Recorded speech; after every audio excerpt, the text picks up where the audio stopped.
Bonsoir à tous et à toutes et merci de nous recevoir chez vous. C'est l'heure de votre actualité africaine sur African Time à la présentation Awa Thiaw.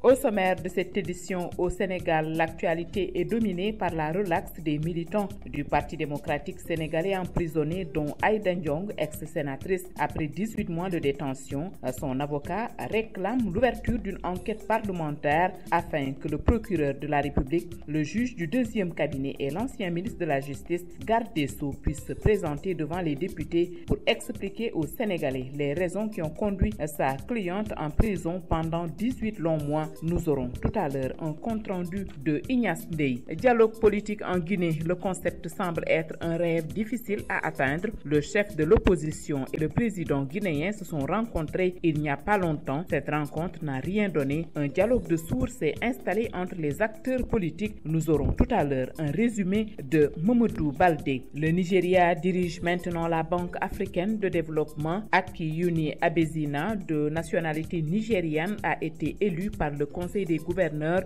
de la Banque africaine de développement BAD, une élection qui a tiré en longueur et qui s'est déroulée en marge de la 50e assemblée annuelle de l'institution tenue à Abidjan. Nous aurons tout à l'heure les détails avec Etienne Tano. La page sport de cette actualité africaine sur African Time vous sera présentée par Elachi Malik Ndiaye. Daoumbay et Alain Techeno auront l'honneur de nous présenter respectivement votre Minute Beauté et la star de la semaine. Ce sont là les titres, le développement dans un instant.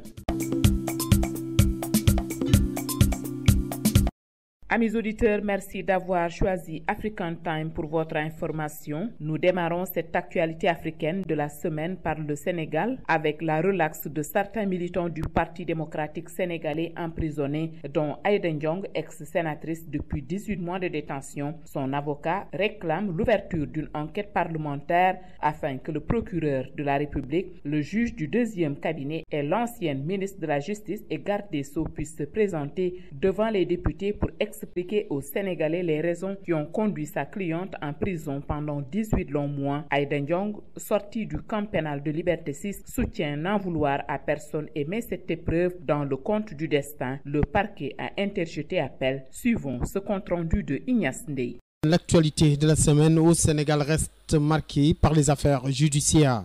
Après 18 mois passés en prison, l'ex-sénatrice Aïda Ndiong recouvre finalement la liberté. Il a été relaxé après un séjour carcéral de 18 mois à la prison du camp pénal de Liberté 6. Mais son conseil, maître Mbaye Jacques Ndiaye, réclame aujourd'hui l'ouverture d'une enquête parlementaire parce qu'il faut absolument que le procureur de la République, le juge d'instruction du deuxième cabinet et l'ancien ministre de la Justice garde des Sceaux, Mme Aminata Touré, puissent être entendus par l'Assemblée nationale afin qu'ils expliquent au peuple sénégalais les raisons pour lesquelles Aïda Ndiong a été poursuivi et incarcéré pendant 18 mois pour des faits qui en réalité n'ont jamais existé, a laissé entendre l'avocat de l'ex-sénatrice, maître Mbaye Jacques Ndiaye, qui trouve que c'est un droit parce que le peuple a le droit de savoir. On lui a reproché d'avoir détourné de l'argent appartenant au peuple sénégalais, ce qui est selon lui inexistant, mais qu'il vienne s'expliquer sur les 47 milliards, qu'il vienne s'expliquer sur les 15 milliards de bijoux, sur les 250 000 euros qu'on aurait trouvé chez Aïda Ndiong, et qu'il s'explique sur les marchés fictifs dont on a tant parlé au peuple sénégalais. Entend l'avocat de la dame qui est même d'avis qu'une enquête parlementaire est arrivée à son heure et nous le demandons.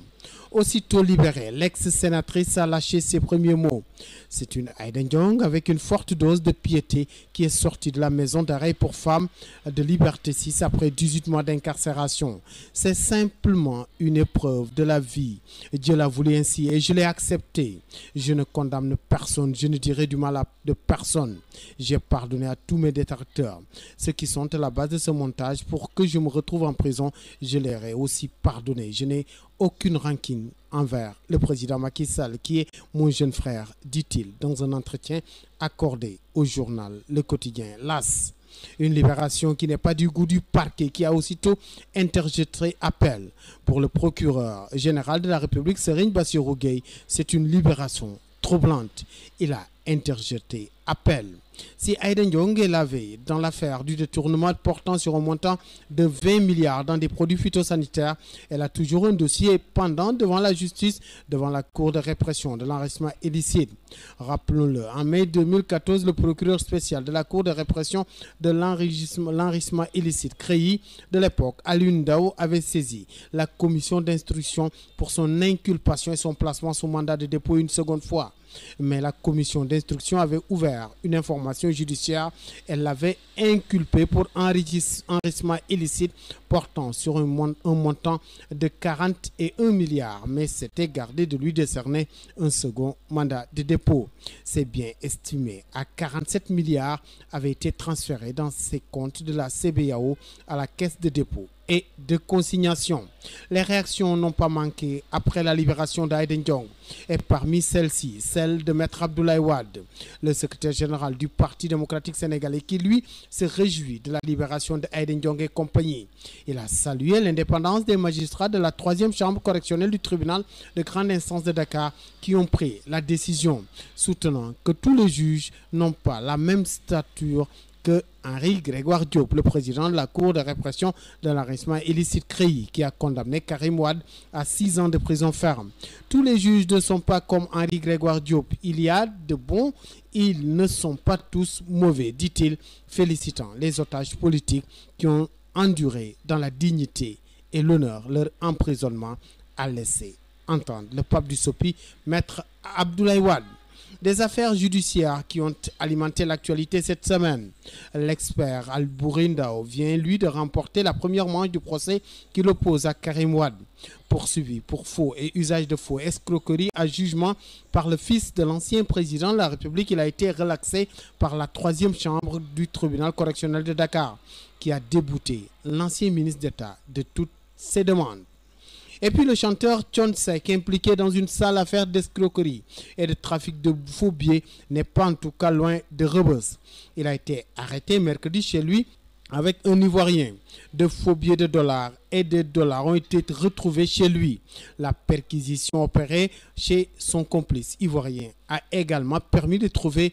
d'autres coupures de faux billets et du matériel de fabrication des dits billets. La saisie s'élève à plus de 40 milliards de francs CFA, avance le journal L'Observateur. Interrogé par les gendarmes de la section de recherche de Colobane, Thione Seck a nié les faits de blanchiment d'argent. Cet argent m'a été payé pour des tournées que je dois effectuer en Europe, dit-il. Selon le journal L'Observateur, il devait honorer sans date pour une tournée de 6 mois. Il devait recevoir au total une somme de 100 millions d'euros, soit 65 milliards de francs CFA. Il a reçu, fait-il savoir, une avance de 50 millions d'euros, équivalent à 32,5 milliards. Il estime donc avoir été piégé car il ne savait pas qu'il s'agissait de faux billets. Les gendarmes, non convaincus de ces explications, lui ont demandé de leur fournir le contrat qui a été signé avec les organisateurs de la tournée qui seraient des Gambiens.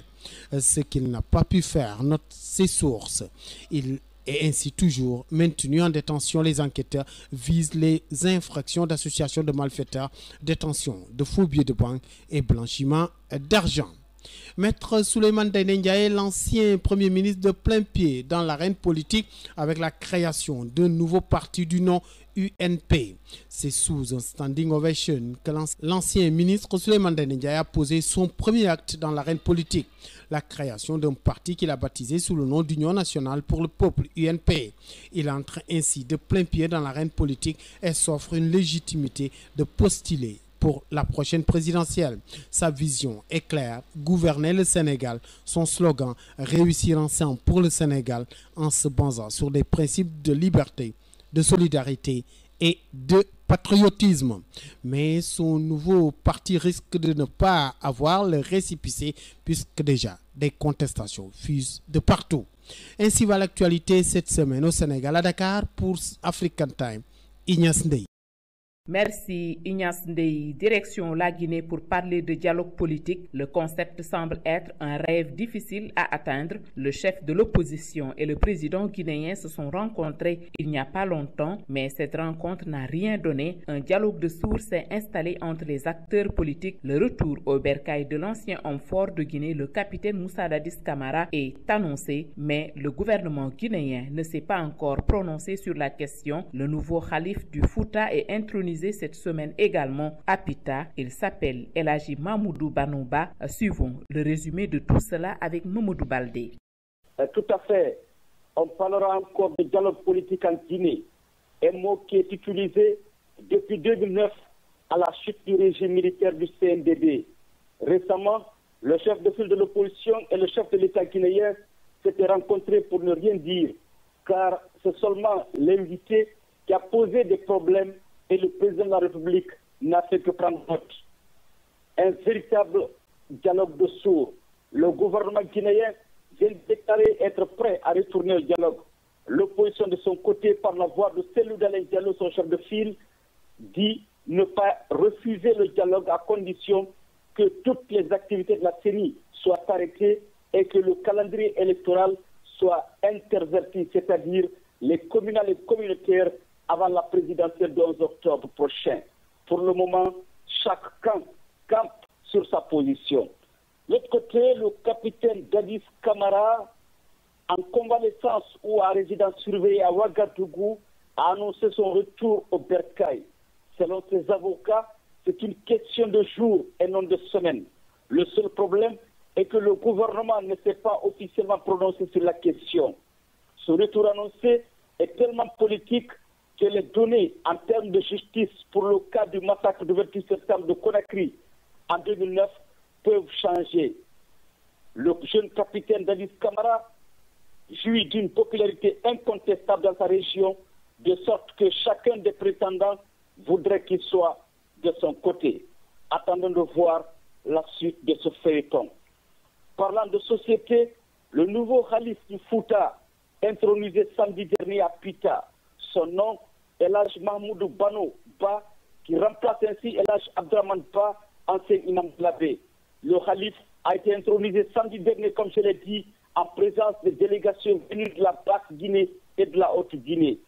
Seule la région forestière n'avait pas répondu à l'appel, probablement pour des raisons de calendrier, car les notables de la région forestière ne sont pas hostiles à la culture et aux mœurs des autres. El Hadji Banouba a désormais la responsabilité de la promotion de la paix, de la cohésion, de l'entente entre les fils de la région du Fouta. Il revient aussi aux fils de cette région de savoir que c'est la plus haute autorité morale de la région qui mérite respect, soutien et admiration. Pour terminer en sport, Washington 2015, les Lampions se sont éteints sur la 11e édition du tournoi Interstate 2015 des Guinéens. Washington DC a vécu ce week-end au rythme de la voix de la jeunesse guinéenne des États-Unis d'Amérique. New York, l'équipe la plus titrée, a encore raflé pour la 5e fois le trophée. Au quart de finale, New York a battu Michigan 3-1. En demi-finale, New York a battu Philadelphie à 5-4 au tir au but. Et en finale, c'est New York qui s'est imposé devant Connecticut 2-1. Nous y reviendrons. Bon début de week-end à tous les fidèles de la Pan-African African Time. Mamadou Baldé, Aminata.com pour African Time. Vous suivez toujours votre actualité africaine sur African Time. Le Nigeria a l'honneur pour diriger la Banque africaine de développement. Akiyuni Abezina, de nationalité nigériane, a été élu par le Conseil des gouverneurs de la Banque africaine de développement. Une élection qui a tiré en longueur et qui s'est déroulée en marge de la 50e assemblée annuelle de l'institution tenue à Abidjan. Il remplace le Rwandais Donald Kabiruka qui a passé 10 années à la tête de la Banque panafricaine. Les détails avec vous, Etienne Tano. Akiyuni Adesina du Nigeria est le nouveau président. La fumée blanche est sortie. Le Nigérian est le nouveau patron de cette banque panafricaine. Akiyuni Adesina a été élu par le Conseil des gouverneurs de la BAD au terme d'une élection au marathon qui a eu lieu le jeudi 28 mai 2015 en marge des 50e assemblées annuelles de l'institution qui ont lieu du 25 au 29 mai à Abidjan. Le nouveau président de la BAD prendra fonction le 1er septembre 2015. Akououni succède à ce poste au Rwandais Donald Kaberuka, qui part après 2 mandats de 5 ans à la tête de cette institution bancaire au service du développement en Afrique. Notons que 8 candidats étaient en liste pour ce poste du président de la BAD. Le président Alassane Ouattara promet de se retirer après 2 mandats. Le chef de l'État ivoirien, qui s'est entretenu avec la présidente de la commission de l'Union africaine UA, Nkosana Zuma, en marge de la 50e réunion annuelle, a déclaré qu'il se retirera après son second mandat comme président de la République, et s'il est élu lors de la présidentielle d'octobre en Côte d'Ivoire. Le président Alassane Dramane Ouattara est arrivé au pouvoir en avril 2011 après une crise meurtrière née du refus du chef de l'État sortant, Laurent Gbagbo, de reconnaître sa défaite à l'élection de novembre 2010. Notons par ailleurs que la constitution ivoirienne interdit à M. Alassane Dramane Ouattara de faire un 3e mandat. La problématique liée à la constitution est un sujet sensible sur le continent africain où plusieurs chefs d'État ont mené ou sont soupçonnés de vouloir imposer des réformes constitutionnelles pour rester à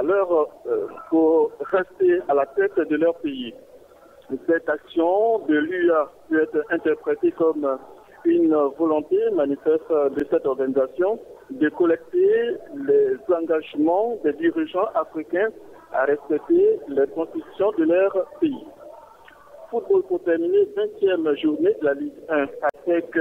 Africa, derby de la semaine. La 20e journée de la Ligue 1 se joue ce week-end et lundi 1er juin à Abidjan et à l'intérieur du pays. La rencontre avec Mimosa et l'Africa Sport du dimanche 31 mai au stade Robert Champoux sera sans aucun doute la grande affiche de cette 20e journée, avec 3 longueurs d'avance sur l'axe standard, 2e avec 34 points. L'Afrique d'Abidjan, premier, 37 points.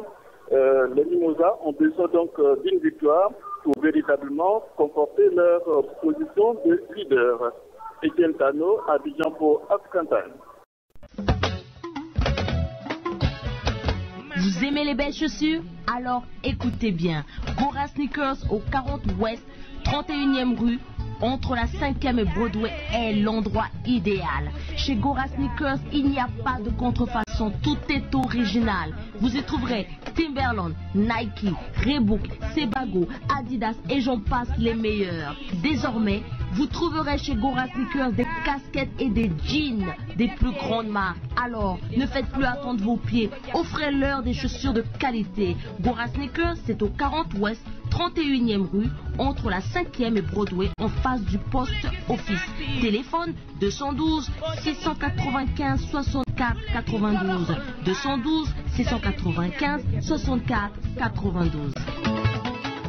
American Language Center, le spécialiste de l'enseignement de la langue anglaise à New York, vous invite à visiter ses nouveaux locaux beaucoup plus spacieux et plus commodes pour votre apprentissage de la langue en Amérique.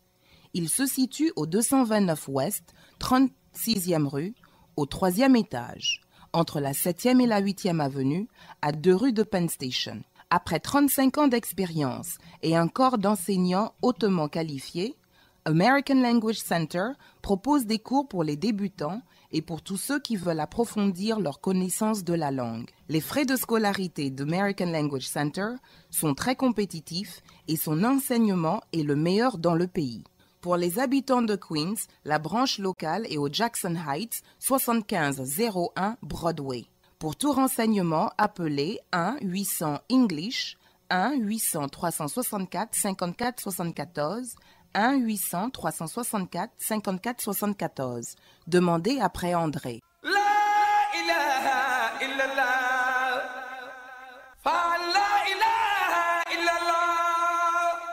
Ne vous fatiguez plus. Envoyez vos conteneurs de meubles, de voitures et d'électroménagers au pays avec Baboul Mouridina International Express Shipping. Cette société envoie tout ce que vous voulez en Afrique de l'Ouest. Déposez donc vos bagages à Baboul Mouridina au 12-14 Broadway, suite 212 ou appelez le 646 861 28 14. Pour plus d'informations, appelez Modoufal au 646 296 24 53 ou Mustapha Diop au 646 696 59 87. Avec 20 ans de service pour vous, messieurs, dames, Baboul Mouridina International Express Shipping se déplace à votre domicile.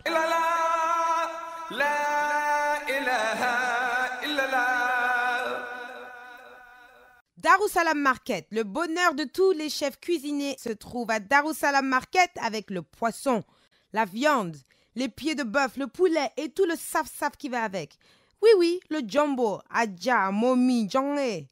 Et c'est pas fini, à Darussalam Market, on peut aussi trouver le tchéré, le tchakiri, sankhal, sow, gedje, yet, sardines fumées. Pas seulement pour la cuisine, même la maison y trouve son compte. Avec l'encens et des encensoirs, les gawé. Et pour les soins du corps, déodorants et cosmétiques. Tous ces trésors de nos pays d'Afrique se trouvent au 2890 de la 8e avenue, entre la 153 et la 154e rue. Prenez le bus numéro 10 ou les trains D or B. Darussalam Market vous attend. Darussalam Market 212 222 26 58 ou 646 244 14 79.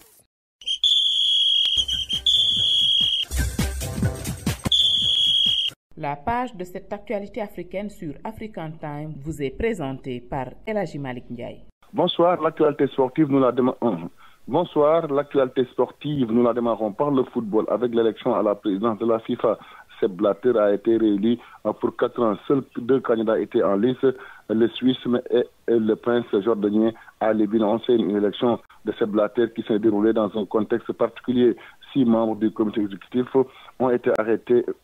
pour corruption et blanchiment d'argent. Ils ont été cueillis tôt le matin mercredi par la police fédérale américaine. Une affaire qui défait la chronique dans le monde du football. Des voix se sont élevées pour demander le report des élections. Comme Michel Platini, le président de l'UEFA, l'ancien capitaine des Bleus, est allé plus loin en demandant la démission de Sepp Blatter. D'ailleurs, le ministre français des Affaires étrangères a abondé dans le même sens. Les États-Unis aussi, des dirigeants africains membres du comité exécutif en 2010, comme Jacques Anouma, l'Ivoirien et l'Égyptien Rida,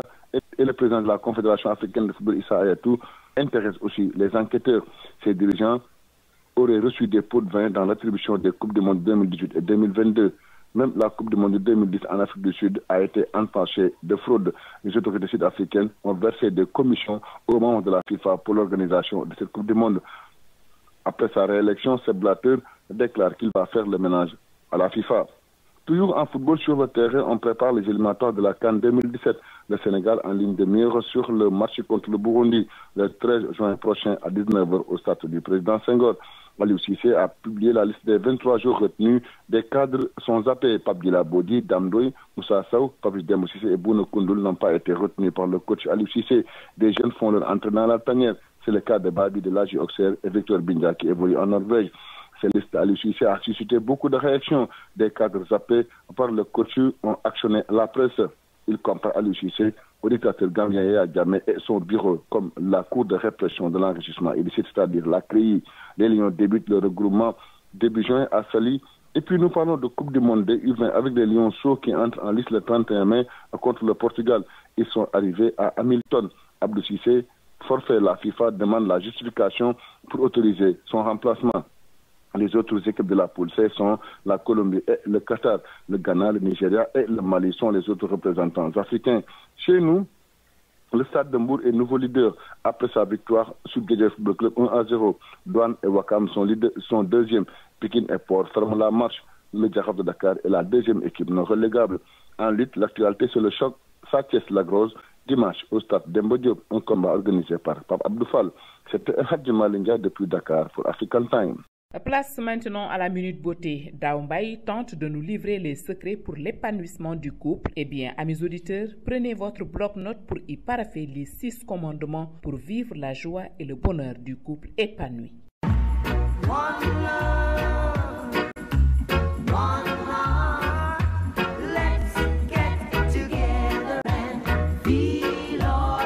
Bonjour, bienvenue pour la Minute Beauté. Alors, aujourd'hui, nous allons pas parler du paraître, de la beauté globale, mais nous allons nous consacrer à l'être.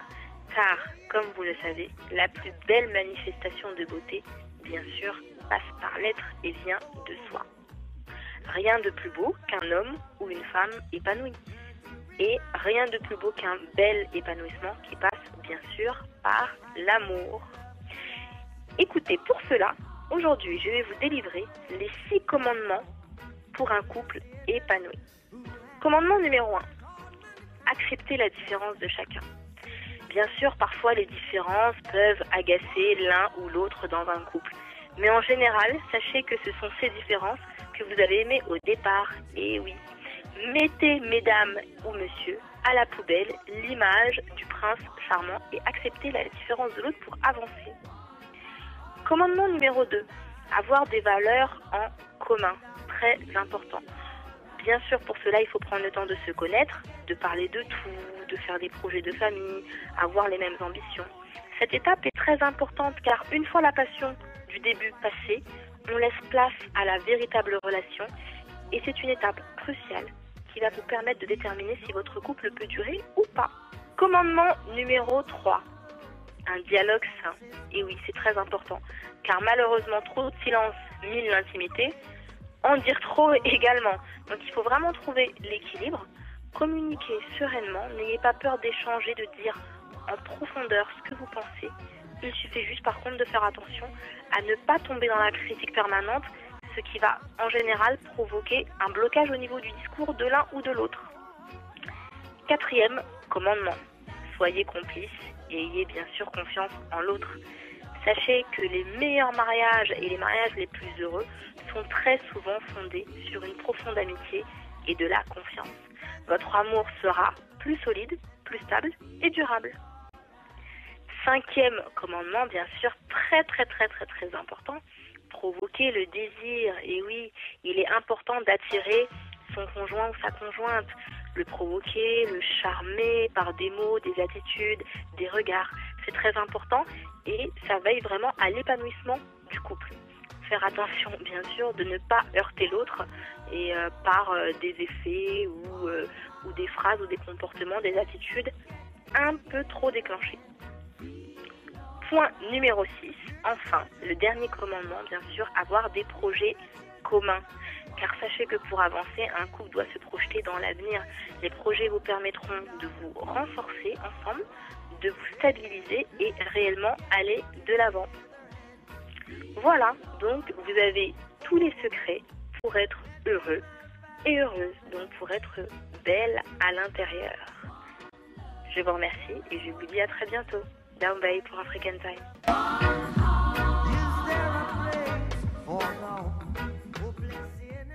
Star de la semaine, nous allons à la découverte du père de l'afrobeat, défenseur infatigable de la cause humaine et panafricaniste selon certains. Le Nigérian Fela Kuti est notre star de la semaine avec à la présentation Alain Tétieno. Il est le génie créateur de l'afrobeat, ardent défenseur de la cause humaine. Pour certains, il est un panafricaniste. Son pays de naissance est le Nigeria. Mesdames, Messieurs, bonsoir. Fela Kuti est la star de la semaine sur African Time à la présentation Alain Tétieno.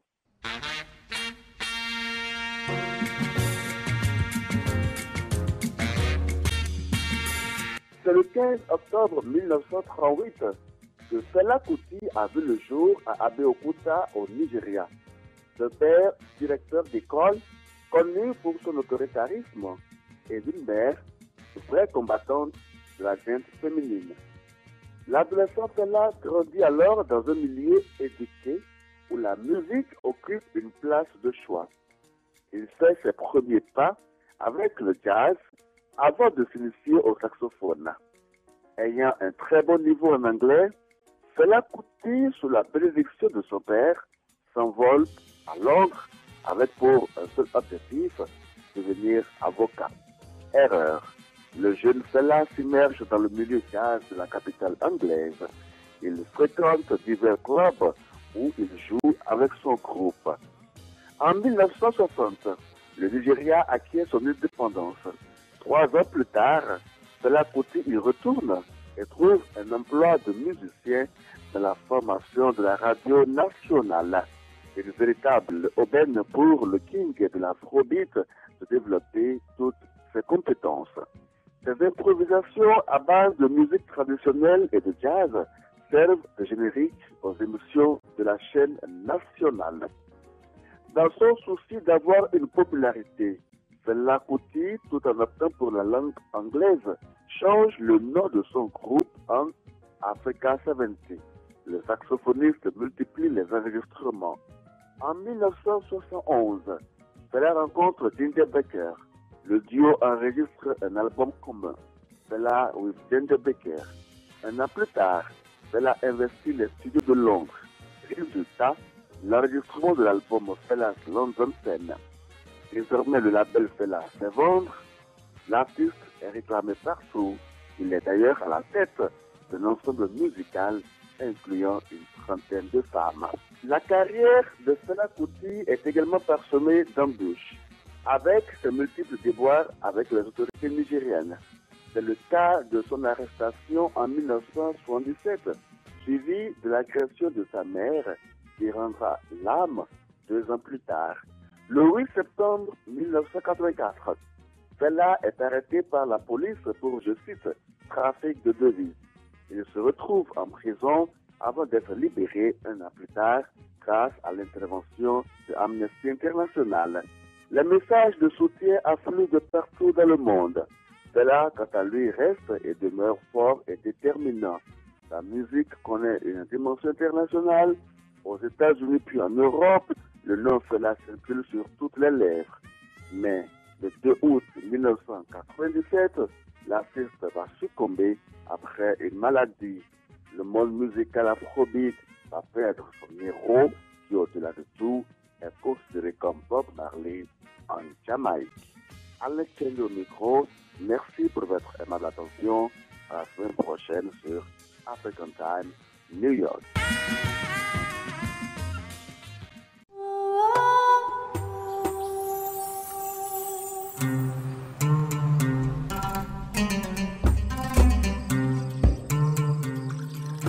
Si vous avez déjà voyagé à bord des avions Royal Air Maroc, vous avez certainement pu apprécier le grand confort, l'excellence du service, la courtoisie légendaire du personnel, aussi bien à bord qu'au sol, sans oublier les tarifs les plus compétitifs sur le marché. Bien que vous soyez conscient de toutes ces bonnes choses à propos de Royal Air Maroc, nous vous disons encore, attachez vos ceintures.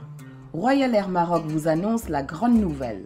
L'avion Boeing 787 Dreamliner, dont tout le monde parle, sera bientôt mis à votre service. À bord de l'avion de vos rêves, le Dreamliner, vous vous installerez confortablement et tranquillement, comme si vous étiez dans votre propre salon à la maison. Le Dreamliner, c'est une cabine très aérée, des fenêtres qui vous rappellent celles de votre maison tellement elles sont grandes. Une technologie de pressurisation en altitude que jamais l'industrie aéronautique n'avait conçue auparavant. Une qualité d'humidité en altitude jamais égalée. Des compartiments de bagages à main très larges et surtout une grande autonomie de vol. Alors, préparez-vous à vivre une expérience sans précédent quand vous voyagerez à bord du Boeing 787 Dreamliner de Royal Air Maroc qui sera bientôt mis à votre service. Appelez votre agence de voyage ou Royal Air Maroc au 1 800 344 67 26 ou visitez www.royalairmaroc.com.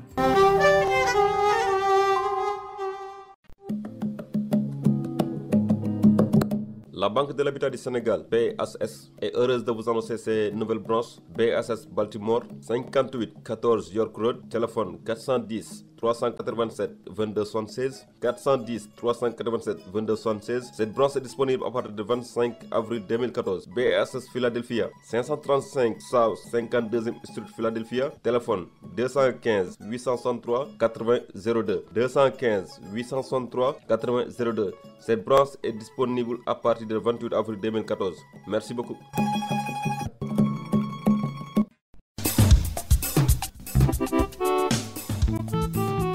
c'en est tout donc pour votre actualité africaine sur African Time. Amis auditeurs, merci de l'avoir suivi. Je vous souhaite à tous et à toutes une excellente nuit et vous donne rendez-vous dans une semaine.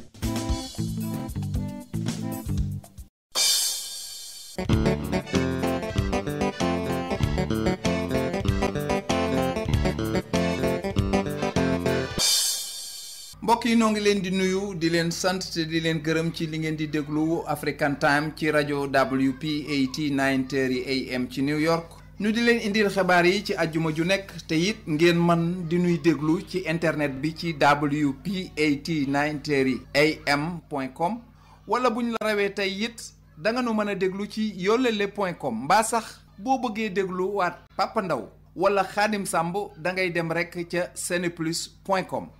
boo nu bëggee déglu nag en direct da ngay composer rek 401 347 0031 401 347 0031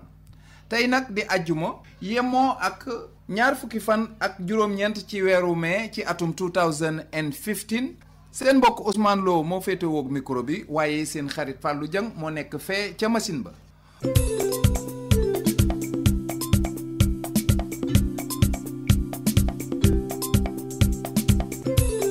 mbokk yi tey nag li fiy xabaar te seen mbokk Papa Ndaw nar leen ko faram fàcceel li ciy njëkk mooy ndox kenn mënu koo teg bët fii ci Ndakaaru mbaa Cees mbaa sax Louga li ko waral Papa Ndaw dina ko leeral xam ngeen Aïda Ndiongue jàpp bañ ko jàppoon bu yàgg ba léegi itam dakkal nañu ko tey kat nee nañ ko yalax bàyyi ko mu dem Papa Ndaw dina ko leeral ak lépp li ci aju Papa Alburi Ndaw it digganteem ak Karim Wade leer na léegi Papa Ndaw dina ci wax mbokk yi Thione Seck mu siiw moomu kat dañ koo tuumaal ab xaalis bu bari boo xam ne bii faux billet la ba sax jàpp nañ ko Papa Ndaw dina ci dikk ak yéen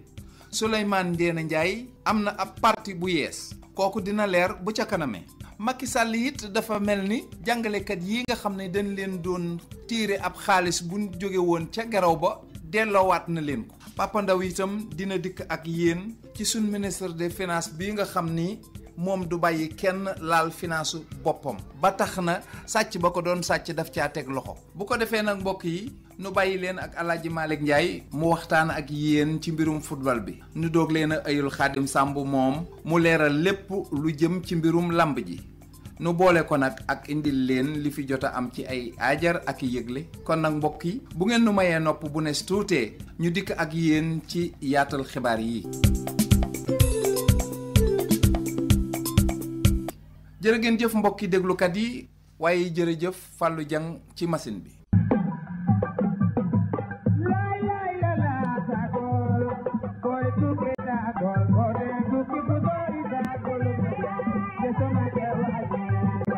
waaw Papa Ndaw mbaa jàmm nga yendoo. sant yàlla alhamdulilah. waaw Pape gannaaw bu ñu la nuyoo dalal la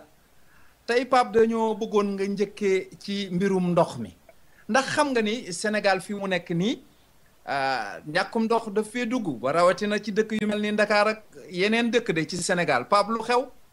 waaw muy lu metti Ousmane parce que ni nga ko waxee noonu la amee nemmeeku nañ ne lu mot ayu bës a ngi nii wala lu ko ëpp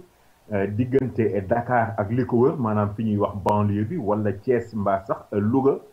ndox dafa manqué bu jéggi dayoo. alors ñu gis nag ne am na bërëb yoo xam ne ndox mi dafa coupé carrément bu ñu ubbee robinet dara du ñëw am na foo xam ne ni boo ubbee robinet yi dafay xori tuuti alors ñu gis nag ne SDE ci seen bopp ñoom waxoon nañu ne mbir mi commencé woon na am saafara ndax mi ngi doon tane mais terewul nag dañu nemmeeku moo xam ci biir Dakar la wala banlieue bi ba sax département de Rufisque dañu gis ne comme ni ma la ko waxee léegi rek am na ci bërëb wala gox yoo xam ne yi ndox mi dafay coupé carrément. nga dem diwaanu Thiès tamit lu ni mel la ñu nemmeeku ak fi nga xam ne bi moom mooy Louga mu mel ni rek dëkk yi nga xam ne yëpp dañoo nekk wala dañoo tolloo ak yoon wi nga xam ne nii moom la kondiir bi jógee Lac de Guiers jaar dëkk yooyu ñoo am jafe-jafe ndox li ko indi nag nee nañu waa Sénélec xam nga ñoom at mu jot dañuy def maintenance su poste courant haute tension bi nga xam ne bi moom moo nekk Sakal te ñu gis ne poste haute tension boobu moom mooy alimenter usine Kër Momar Sarr bi mooy alimenter tamit forage bi nga xam ne bi moom moo nekk Kell Kébémer ak bi nekk fi ñuy wax littoral nord loolu yëpp nag lang ak conduire bi nga xam ne bi moom moo bàyyee ko lac de Guiers loolu moo tax nag fi mu nekk nii nit ñi am ay jafe-jafe yu tar jëm ci ndox te xam nga Ousmane ndox moom kenn mënu koo muñ parce que moom la ñuy toggee moom la ñuy naan moom la ñuy suturloo moom la ñuy sangoo lépp loo jël ci àdduna bi bu ci ndox amul du sotti waa SDE nag nee nañu fi mu nekk nii dinañu jéem a indi ay camion citerne yoo xam ne dana mën a alimenter nit ñi mais loolu tamit xëy na solution taf yëngal la boo xam ne nii du moom mooy régler problème bi ñu jàpp daal ne nekk na loo xam ne nii war nañ cee gën a gaaw am na ci askan wi ñoo xam ne nii ñu ngi wax sax naan ñoom SDE ci boppam moom moo waroon am ay machine courant moo xam ay groupe lay doon wala lu mu demee yoo xam ne yi dootul wékku ci kaw Senelec wala dootul jël Senelec di ko def lay loo ci mën a dégg nag Ousmane mooy en attendant moom nit ñi ñu ngi wéy di jànkonteeg jafe-jafe yooyu. waaw Pape loolu nga wax mooy dëgg maanaam ndox moom dafa am solo lool ba mënu ko woon a bañ a njëkkee waaye du lool rek moo xew Sénégal ndax xam nga ni atteb Aïda Ndiongue bi dafa mel ni jeex na Pape nu mu demee ci xew-xew boobu.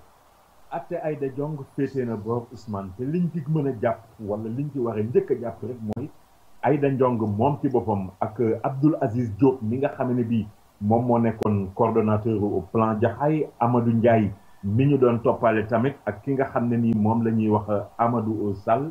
ñoom ñëpp yoon teggi na leen loxo maanaam daal bi nga xam ne bii atte nañu leen ba pare juge bi dafa gis ne li ñu leen doon tuumaal wala doon leen ko toppee defuñ ci lenn te xam nga ñu ngi leen doon tuumaale détournement de deniers publics di leen toppee tamit complicité escroquerie ci wàllu deniers publics mooy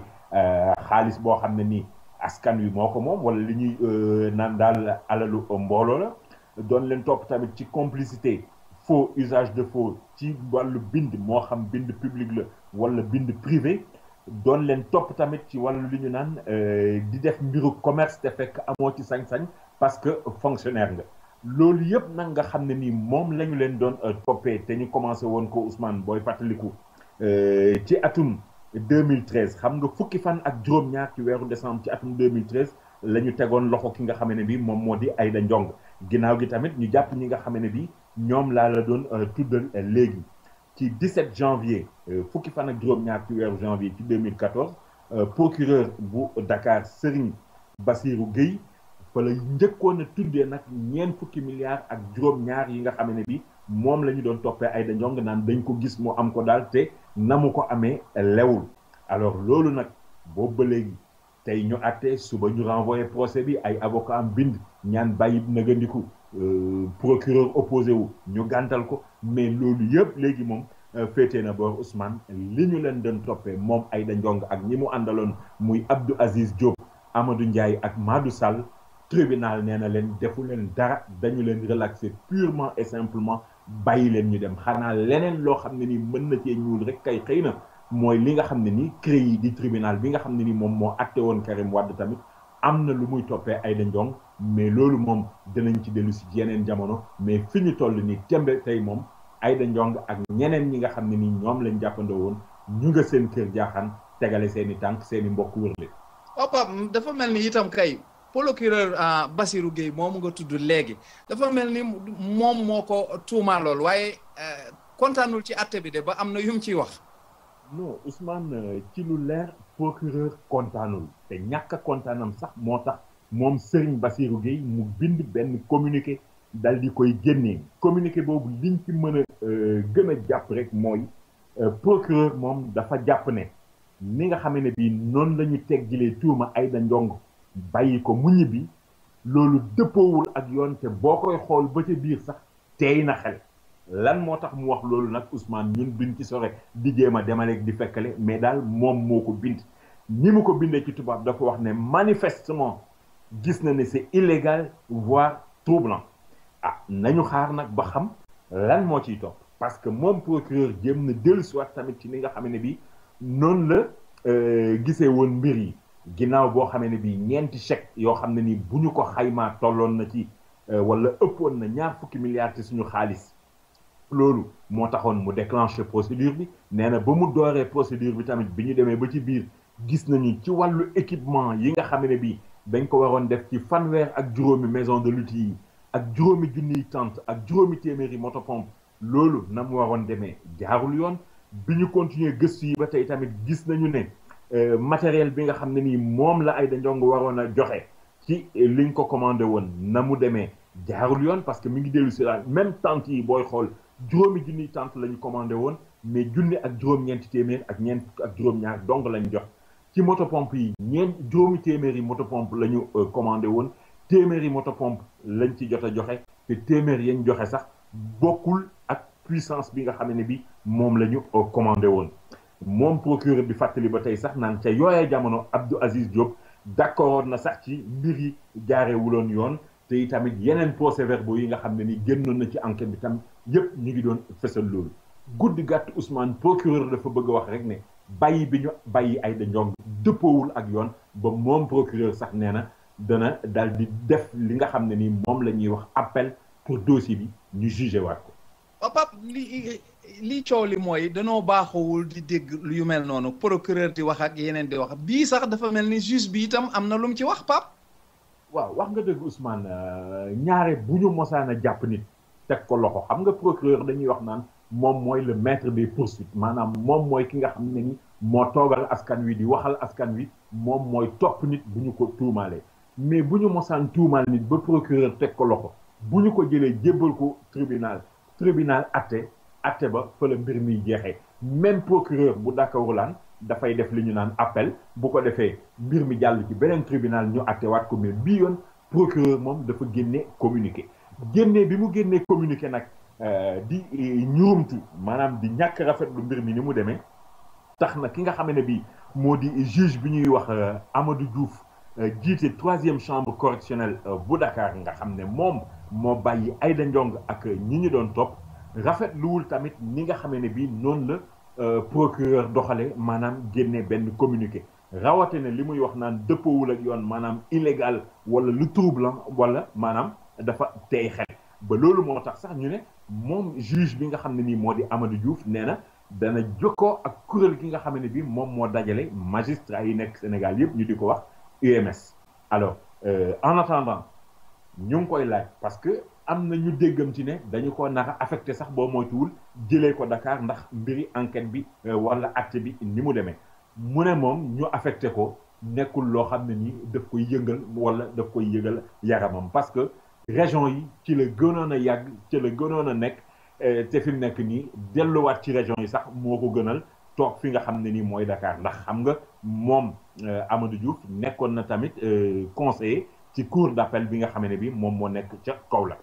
fi mu nekk nii nag Ousmane jàpp nañu tamit kuréel gi nga xam ne bii moom moo dajale magistrat yi nekk ci Sénégal yëpp ñu di ko wax UMS ñu ngi yaakaar naan boo moytuwul balaa yàgg danañu génnee communiqué ñoom tamit yey yàbbi ci mbir mi bu ñu waxul xëy na lu jëm ci mbiru atteb Aïda Ndiongue tamit danañu jéem a dox ci diggante procureur ak attekat bi loolu ñu bari jàpp nañ ko Ousmane nañu seetaan rek li ci kanam raw li gën. Pape de man dellu naa fa ma nekkoon rek mooy daal sànq lañ na topp rek ñi nga xam ne di woon nañu lem waaye lu ci mën di xew Pape kii nga xam ne bàyyi nañ ko mu ne Aïda Ndiongue de moom mu ngi yaataayu mbéy ba sax fii mu nekk nii mu ngi am lu muy yëkkati.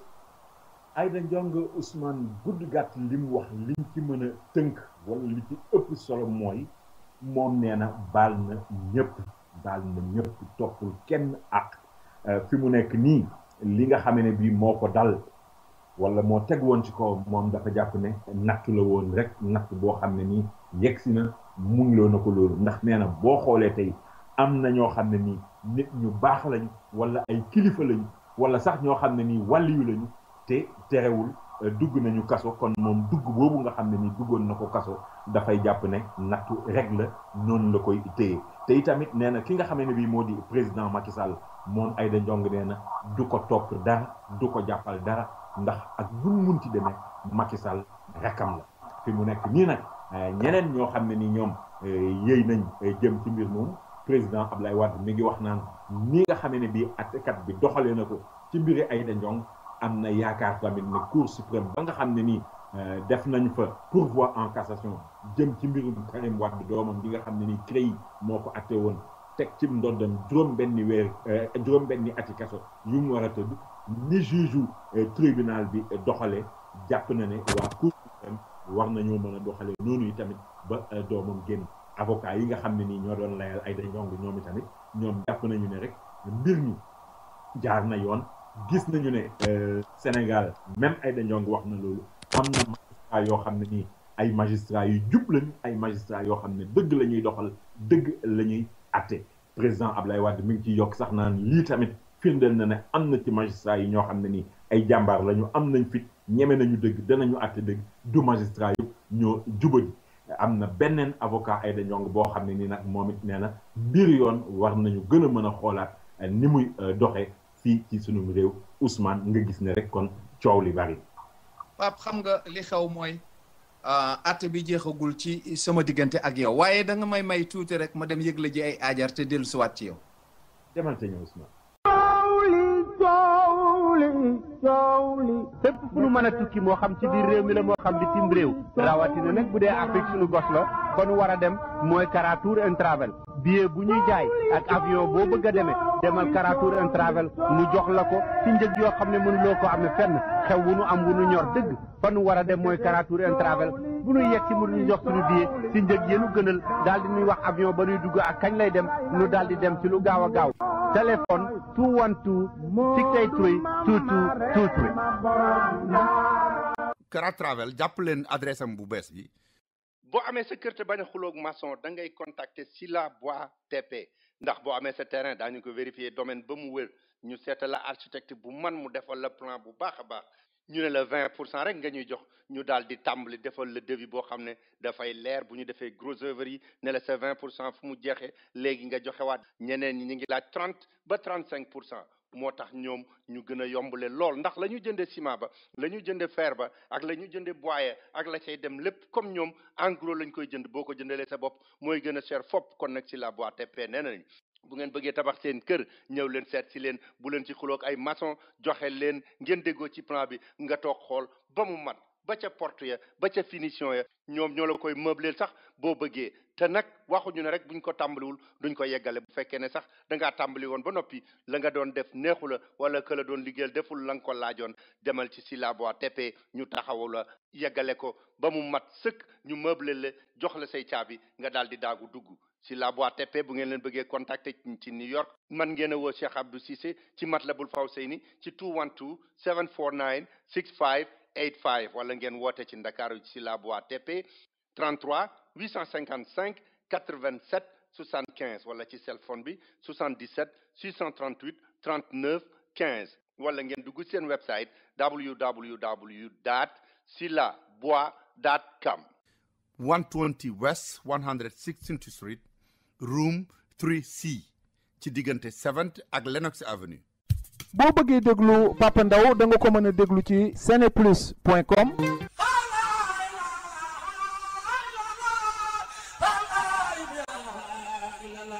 képp kuy jàmbat ku lay yóbbul say bagage ma wax la shipping bi kan moo ci gën a gaaw mooy Babul Mouridina International Express Shipping Babul Mouridina International Express Shipping ku ne xam na ne lépp ñaar fukki at gaa ya fa nekk la ñuy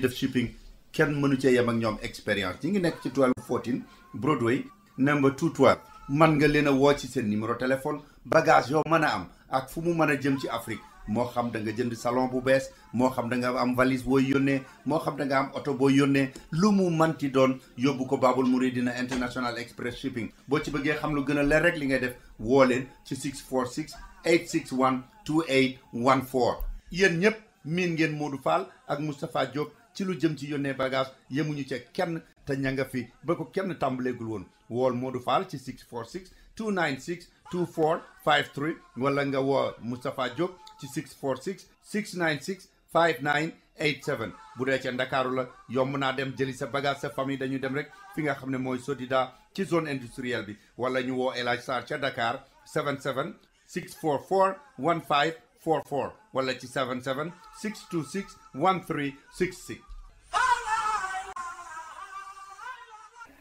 boo bëggee déglu Papa Ndaw da nga ko mën a déglu ci seneplus.com. boo nekkee ci New York City di fi dawal taxi et limousine rawatina yéen ñi nga xam ne yéen a nekk ci Uber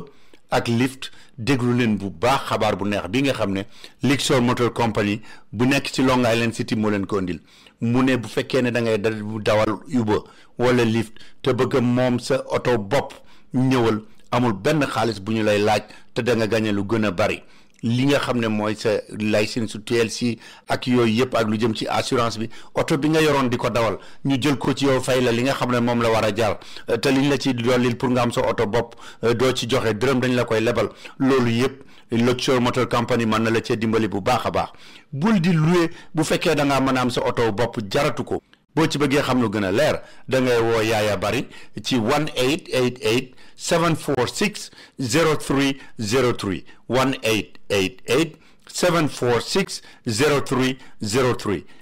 bu fekkee ne sa crédit score mat na rek 620 dana daal di baax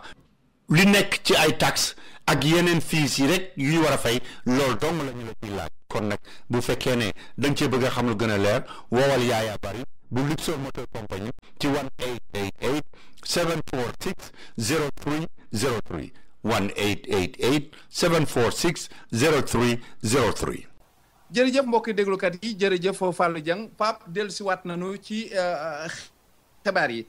dafa mel ni àtte bi dañ koy wéyal ci diggante Pape Albouri Ndaw ak Karim Wade foofu itam day seenu àtte dafa mel ni jeex na. diggante Karim Wade ak Pape Albouri Ndaw moom tamit féetee na ba Ousmane ndax ñaar fan ak juróom-ñett ci weeru mai li ñu nekk ci la tribunal bi génnee dogalam ki nga xamee ne bi moom moo di Pape Albouri Ndaw te Karim Wade doon ko topp di ko laaj ndàmpaay lu toll ci $40 milliards ak juróom-ñaar ci suñu xaalis ginnaaw boo xamee ne bii nee na daf koo sosal tuumaal ko moom Pape Albouri Ndaw moomu tribunal teggil na ko lépp loo xam ne ni moom la ñu ko doon toppee tribunal nee na ko defoo ci lenn moom tamit wàcc nañu ko mu wéy ndax bokk na ci li nga xam ne bi fësal nañu ko daal nee nañu Pape Albouri Ndaw li nga xam ne bi moom la def ab liggéey la boo xam ne ni commission d'instruction bu CREI ñoom ñoo ko santoon liggéey boobu mu dal di def liggéey ba dal leen koy jébbal bu fekkee ne bi am na liggéey bi loo xam ne ni ànduñ ci woon wala rafetlu wuñu ko woon la ñu waroon def mooy jëlaat beneen expert mu dal di def li ñuy wax contre expertise maanaam liggéeyaat mbir mi moom tamit ñu boole ñaari expertise yi xool leen ba xam mais kantaa nag wax naan mbir mi ay njublang la ci jublu woon wala tappale la ci jublu woon wala taqal deru Karim Wade la ci jublu woon loolu yoon mënu koo nangu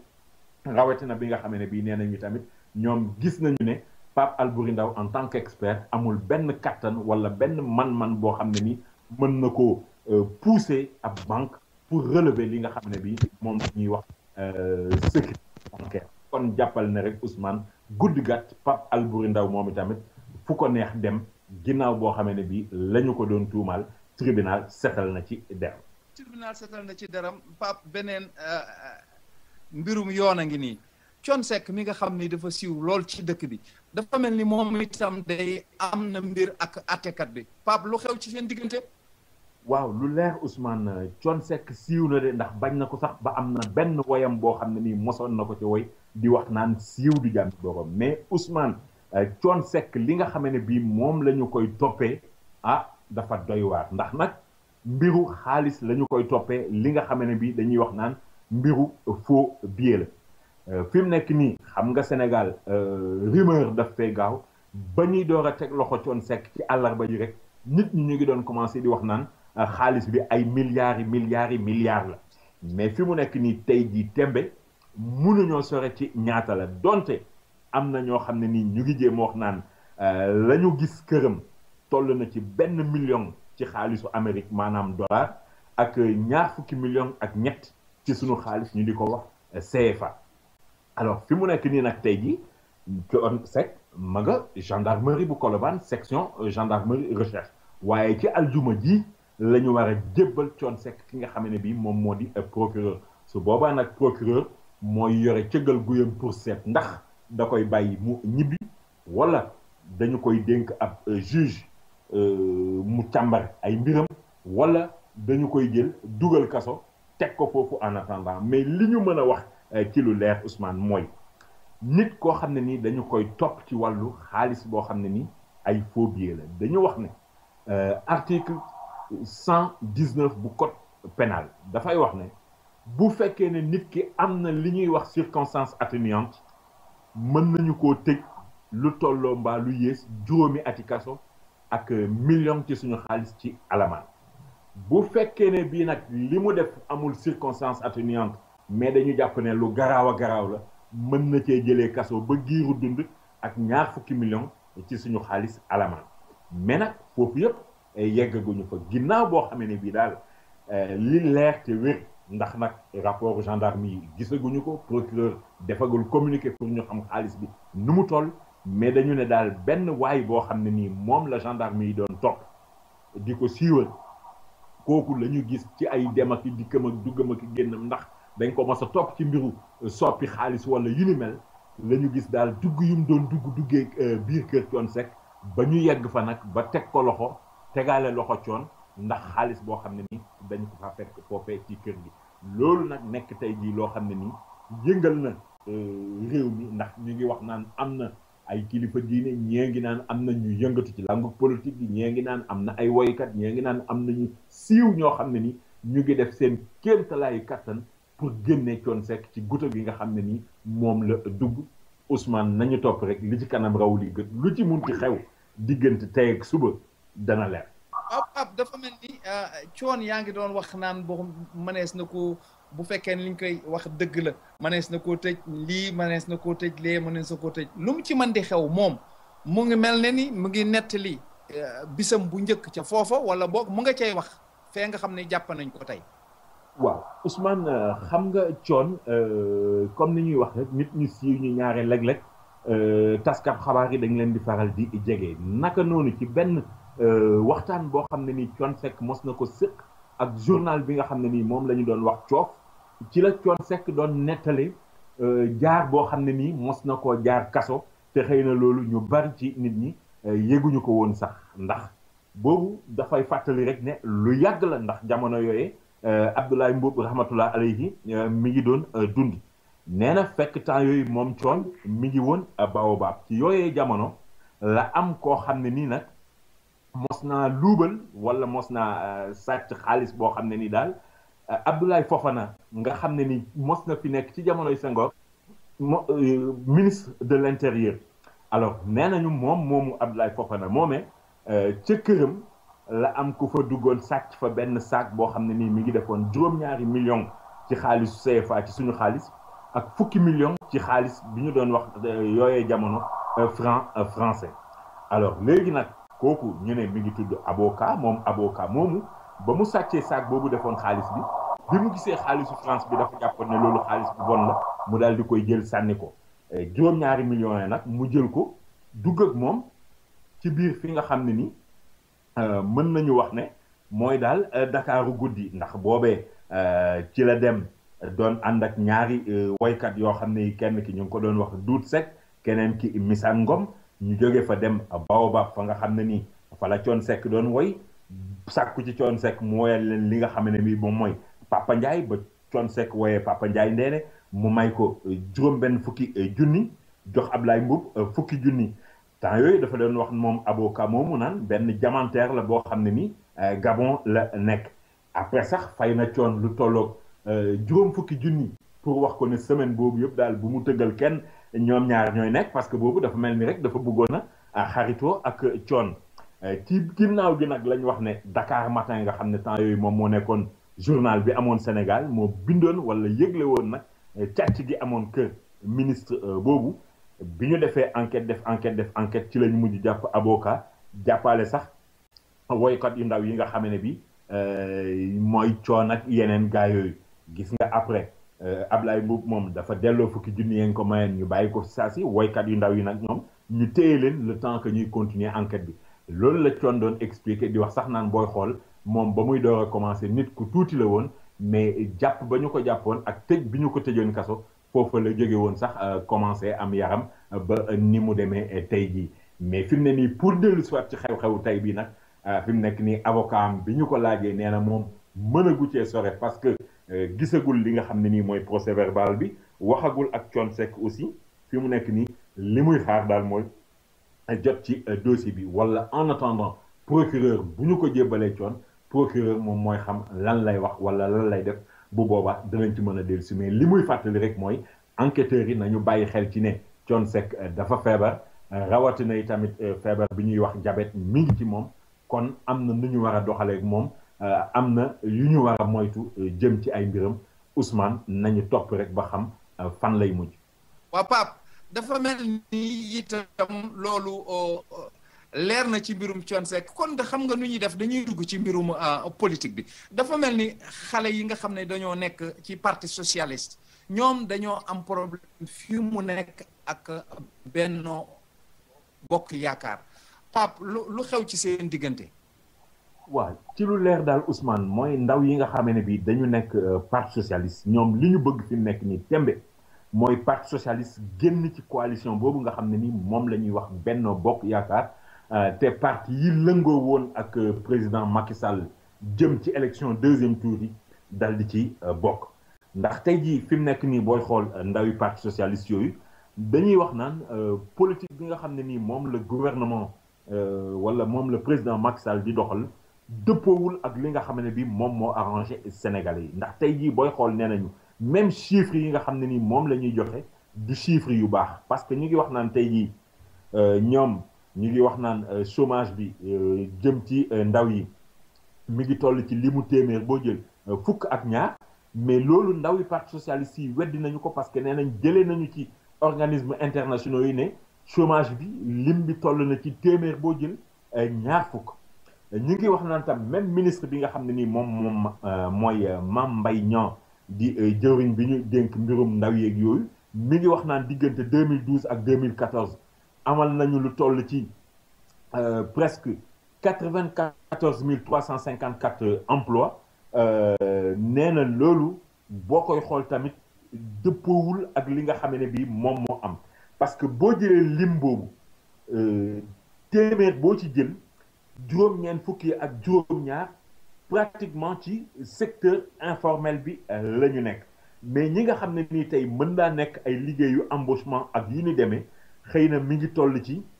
lu yées ñetti junni loolu nag sore lool ak ñaar téeméeri junni emploi yi nga xam ne bi muy 100 000 emplois yi président Macky Sall doon wax naan dana ko amal nu mu gën a gaawee alors loolu moo tax nag ndawi parti socialiste yi wax ne ñoom tey jii jot na ñu génn fi nga xam ne bi moom mooy Benno Bokk Yaakaar rawatina bi nga xam ne bi fan yi ñu génn dégg nañu Barthélémy Diaz muy wax naan parti socialiste dina am candidat jëm ci élection yi nga xam ne bi moom la ñu dëgmal te nee na loolu daf koy wax président Macky Sall bët ci bët jite ngas ni ñu koy wax duñ fi nekk di jàddal ak di làq-làqal moom Barthélémy Diaz di ci yokk ne yàgg naa wax ne nañu taxawal benn cadre de concertation ci biir Benno Bokk Yaakaar kuréel goo xam ne ni fa la ñuy nasandoo ak di noccendoo lu ñu bëgg mbaa lu ñu nar a doxal ñu waxtaanee ko ba juboo mu nekk loo xam ne nii ñoom ñëpp ñoo ci ànd mais loolu dëppoowul ak ni nga xam ne bii noonu la ñoom APR di doxee te xam nga fan yi ñu génn ba tey dégg nañu Khalifa Sall mu ne moom tamit leer na ne parti socialiste dana am candidat te xam nga Khalifa Sall kenn daawu ko dégg moom tamit ci yu mel noonu loolu moo tax daal Ousmane donte ndaw yi sàkku nañu ko tamit am na ñu bari ñoo xam ne nii dañoo nekk ci langue politique bi ñu ngi wax naan mbir yi daal ni nga xamee ne bii noonu la ñu ko gisee muy dox ci fantasiro lañu jëm diggante APR ak parti socialiste. waaw Pape Blani xale yi nekk ci parti socialiste ñoom ñoo wax loolu ak seeni yëf waaye teewul Abdou Mbow moom mi nga xam ne APR la nekk moom tontu na leen Pape lu ñu wax. waaw Abdou Mbow tontu na leen te li nga xam ne bii moom la wax li ci gën a fës rek mooy parti socialiste bu leen neexee nañu am candidat loolu ñoom yëngalu leen tarleelu leen parce que dégg na temps yële Khalifa Sall di wax mbir mu jëm ci loolu amul problème dégg na tamit Abdoulaye Wilane di wax naan gestion Macky Sall ñoom danañ ci ànd mais du ñoom ñooy responsable yi loo ci mën a dégg moom Abdou Mbow jàpp na ne rek ñoom APR mi nga xam ne bi noonu la ñu doon doxalee démb ak bërki démb noonu la ñuy continuer di doxalee tey jii parce que président Macky Sall dafa waxoon ne ñoom ñooy gagnendoo ñoom ñooy àndandoo gouverner loolu nga xam ne ni moom la waxoon moom lay doxal ba léegi te président Macky Sall Abdou Mbow yokk ci ne li ko gën a yitteel mooy fexe ba amal saafara jafe-jafe Sénégal yi fexe ba jëlee Sénégal fi mu ko fekkoon yóbbu ko fu gën foofee jëm ci mbirum Benno Bokk Yaakaar nag Abdou Mbow jàpp na ne fantasiro wala tàqaliko mën naa am saay bu nekk parce que mbiru mbooloo la rek mbiru mbooloo la ñii mën nañoo gisee nii ñii gisee na ne ànd bi mën na jaxasoo saay bu nekk dafay mel ni rek comme ni ko wolof di waxee da ngay sol saw daal lu carax di dox ba mu yàgg dal wane tàppit dagg et puis mbiru mbooloo tamit noonu lay mën a demee fi mu nekk nii dafa mel ni nag Ousmane booy xool tey jii muy APR wala muy parti socialiste xëy na ku ci nekk day daw responsabilité ñu ne fantasiro bi wala tàqalikoo bi ci moom la jógee ba tax na tey jii am na ñoo xam ne dañu naan est-ce que ndaw yiy wax njiitu parti socialiste moo nekk seen ginnaaw di leen xam pour ñu wax am na ñeneen ñu naan est-ce que APR ñiy wax dañoo nekk seen ginnaaw di leen xam ñoom tamit pour ñu wax mais li wóor te wér mooy déggewuñu benn yoon ci gémmiñu Ousmane Tanor Dieng mu ne nañu ñoom parti socialiste nañu génn Benno Bokk Yaakaar dégguñu benn yoon tamit ci làmmiñu président Macky Sall mu ne waa PS nañu génn ci Benno Bokk Yaakaar ay militant ki ndaw ak ñeneen la ñuy dégg ñuy wax daal mais ndey mi lii ci seen bopp ñoom waxaguñu mais loo ci mën a dégg Ousmane li wolof di wax la ñuy doxal rek li ci kanam raw li gët Pape li ci kanam raw li gët waaye dafa mel ni du ñoom dong sax ñoo am ay mbir fii ci politique gu Sénégal ndax Ablaye Wade moom itam mu ngi tontu Mamadou Diagne Fada de ci wax yoo xam ne yi Mamadou Diagne yëkkati woon na ko. waaw xam nga temps yële la ñuy wax naan Fada dafa génne woon mbirum pétition pour am ay responsable yoo xam ne dañuy signé bu ñu demee ba am limu 200 yi dana war a mën a tax ñu wañ loxo ki nga xam ne bii moo di Ablaye Wade pour réformer li nga xam ne ni moom mooy parti bii di PDS. Abdoulaye Wade nag ci seen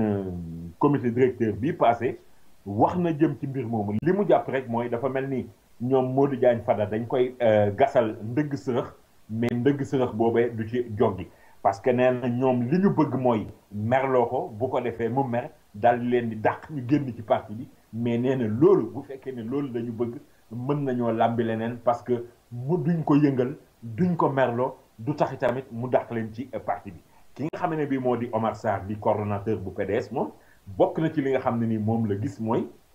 ñiy yëngatu nii ak di wax di demal di fekkaleeg di kifin dañuy wax nii mais tey jii amul ci ñoom kenn koo xam ne nii jël na ab dërëmam dugal ko ci parti démocratique sénégalais pour nu parti bi di doxee te gis nga Ousmane bu ñu tuddee mbirum dërëm sax mbaa koppar foofu il faut que ñu taxaw ko tuuti tamit parce que dafa am ñoo xam ne nii temps yi dañuy wax naan est-ce que du parti démocratique sénégalais wala Abdoulaye Wade ci boppam sax dañoo daanu ni ñu koy waxee wala boog seeni poste dafa foq parce que fi nga xam ne bii moom la fa la permanence su parti démocratique sénégalais bi nekk dañu wax ne am na lu toll ci 2 mètres carrés yoo xam ne nii Abdoulaye Wade daf koy jaay alors ñu ne nag ñenn ñi naan xëy na dafa banque wala dafa ñàkki koppar moo tax muy def loolu tax Lamine Ba mi nga xam ne bii ci comité directeur du parti démocratique sénégalais la bokk ne non gars yi buñ fi wax lu amul parce que du caaganu Ablaye Wade dafa banque wala du caaganu Ablaye Wade dafay jaay lenn ci suuf si nga xam ne nii permanence parti bi moo ko moom pour dolle ko xaalis nee na loolu amul tey amul ëllëg li am kay mooy ñoom dañu am ay partenaires yooyu ñu am ñoom la ñuy waxtaanal pour ñu xool nan la ñuy def ba tabax ay immeuble yoo xam ne dañu koy louer bu ñu louer immeuble yooyu xaalis ba nga xam ne ni moom mooy génn ca luyaas ba parti bi dana ci mën a sukkandiku pour di doxal ay activités loolu moo am ñoom ñoo am ay partenaires donc pour doxal loolu mais du caagenu dañuy jaay affaire bi partenariat la na ko ñëpp déggee noonu mu mel ni rek kon Lamine Ba tamit dafa bëgg a ub benn yoon rek gémmiñu ñi nga xam ne ni ñoom ñoo commencé di wax naan parti démocratique sénégalais dafa perte wala met Ablaye Wade dafa banque ba tax moo tax muy jaay suuf si nga xam ne ni parti bi moo ko moom Ousmane. Pape du Ablaye Wade ak PDS foofu rek la ñu amoon ay yëngu-yëngu dafa mel ni fii mu toll nii de li wolof di wax naan sa yee jullit tubaab Souleymane Ndéné Ndiaye day moom itam ceg wàllam am na parti boppam loolu itam day dellu siwaat ci yëfi Ablaye Wade de Pape. Souleymane Ndéné Ndiaye Ousmane ni nga ko waxee noonu la amee taxawal na parti bi ni nga ko tuddee Union nationale pour le peuple UNP mais nag fi mu yëkkatee turu parti boobu ak fi mu amee déjà ñu ko commencé joxar bi benn la parce que dafa am ñeneen ñoo xam ne nii nee nañ ñoom seen parti mi ngi tudd Union nationale patriotique boo ko waxee ci gàttal moom tamit UNP lay nekk ñu ne nag ñaari parti yi mënuñoo tuddandoo UNP parce que ñoom dañ jàpp ne comme Souleymane Ndéné Ndiaye demoon na ba nekk fi premier ministre nekkoon fi tamit directeur de cabinet bu directeur de campagne bu Ablaye Wade su bëggee bokk ak tur ñu ngi leen di dakkantale ñuy wax UNP loolu mën naa dem ba suul seen parti te ñu ne ñoom seen parti ñu ngi ko taxawoon ci atum 2005 la ñu ko taxawaloon même élection locale yi mujj ñu ne demoon nañu ci élection yooyu bokkoon nañ ci ba tax na nag tey jii ñoom ñuy wax naan Souleymane Ndéné Ndiaye na changé turu parti bi comme récépissé am génnagul wa illaa ñoom danañu ko yóbbu ci yoon mais terewul nag Ousmane comme niñ ko waxee woon ci njëlbeen Souleymane Ndéné Ndiaye taxawal na partem mi ngi ko tuddee Union nationale pour le peuple noonu la ko tuddee ci lu leer alors jàpp nag ne moom bi mu yëkkatee parti bi du dem di seey ci benn parti politique Macky Sall li muy doon xaritam aussi du tere élection yi nga xam ne ni moom la ñu dëgmal moom Souleymane Ndéné Ndiaye dana laaj pour ñu dénk ko réew mi mu nekk président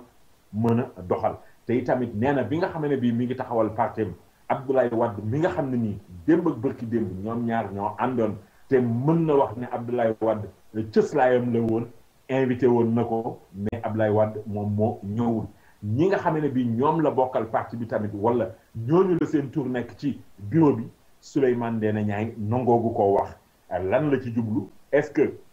day nëbb seen tour wala est-ce que ñu bokk parti démocratique sénégalais la wala ñu bokk ci yeneen parti loolu moom amuñ ci lenn lu leer Ousmane xam naa du ñàkk bés bu récépissé bi génne danañ ci am lu leer mais nag tey jii Ousmane dañuy gis ne mbir mi ngi bëgg a jéggi dayo parce que réew mu toll ni Sénégal buñ fi bëggee am nag lu toll ci ñaari téeméer ak fanweer ak ñaar ci parti politique loolu dafay bari ba tax na ministre de l'intérieur di Abdoulaye Daouda Diallo di wax nag naan parti yi bari na mbir mi ëpp na mi ngi bëgg a jéggi dayo mais loolu mënu ci lenn parce que ni nga xamee ne bi noonu la ñuy former parti yi fii ci Sénégal yoon moo ko tëral ba nga xam ne nii képp koo xam ne jaar nga ci yoon woowu dajale pièces yi ñu la laaj boo ko déposé ministère de l'intérieur mënuñ laa ñàkk a jox sa récépissé ba keroog boog ñuy indiwaat beneen loi boo xam ne ni mooy changer ni ñuy taxawalee parti fii ci Sénégal Ousmane. merci de Pape Baye boo ñu génn rek ci seeni wax xam naa ne daal loolu nga wax doy na waar fexeel rek ba yow bul ci former benn parti lu ci mën di xew Pape may nu rek ñun ñu yëgle ji ay aajar te dellusiwaat ci yow. demal te ñëw Ousmane.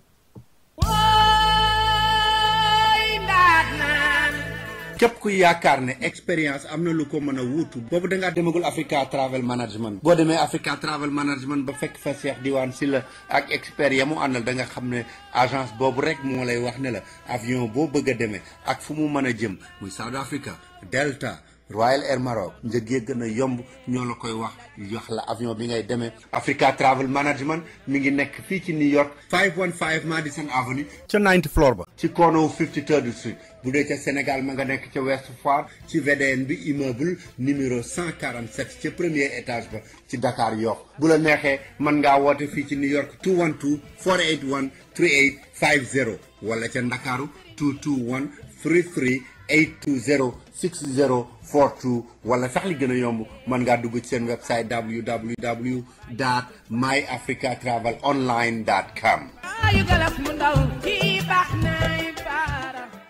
BHS bu New York li mu leen diggoon ne dana leen gën a jege si fu ngeen mën a nekk ci Amérique tàmbali na di ko def directeur am Abdoulaye Cissé ci Amérique yépp mi ngi leen di xamal ne Philadelphia adresse bi mu ngi nekk 535 South 52nd Street téléphone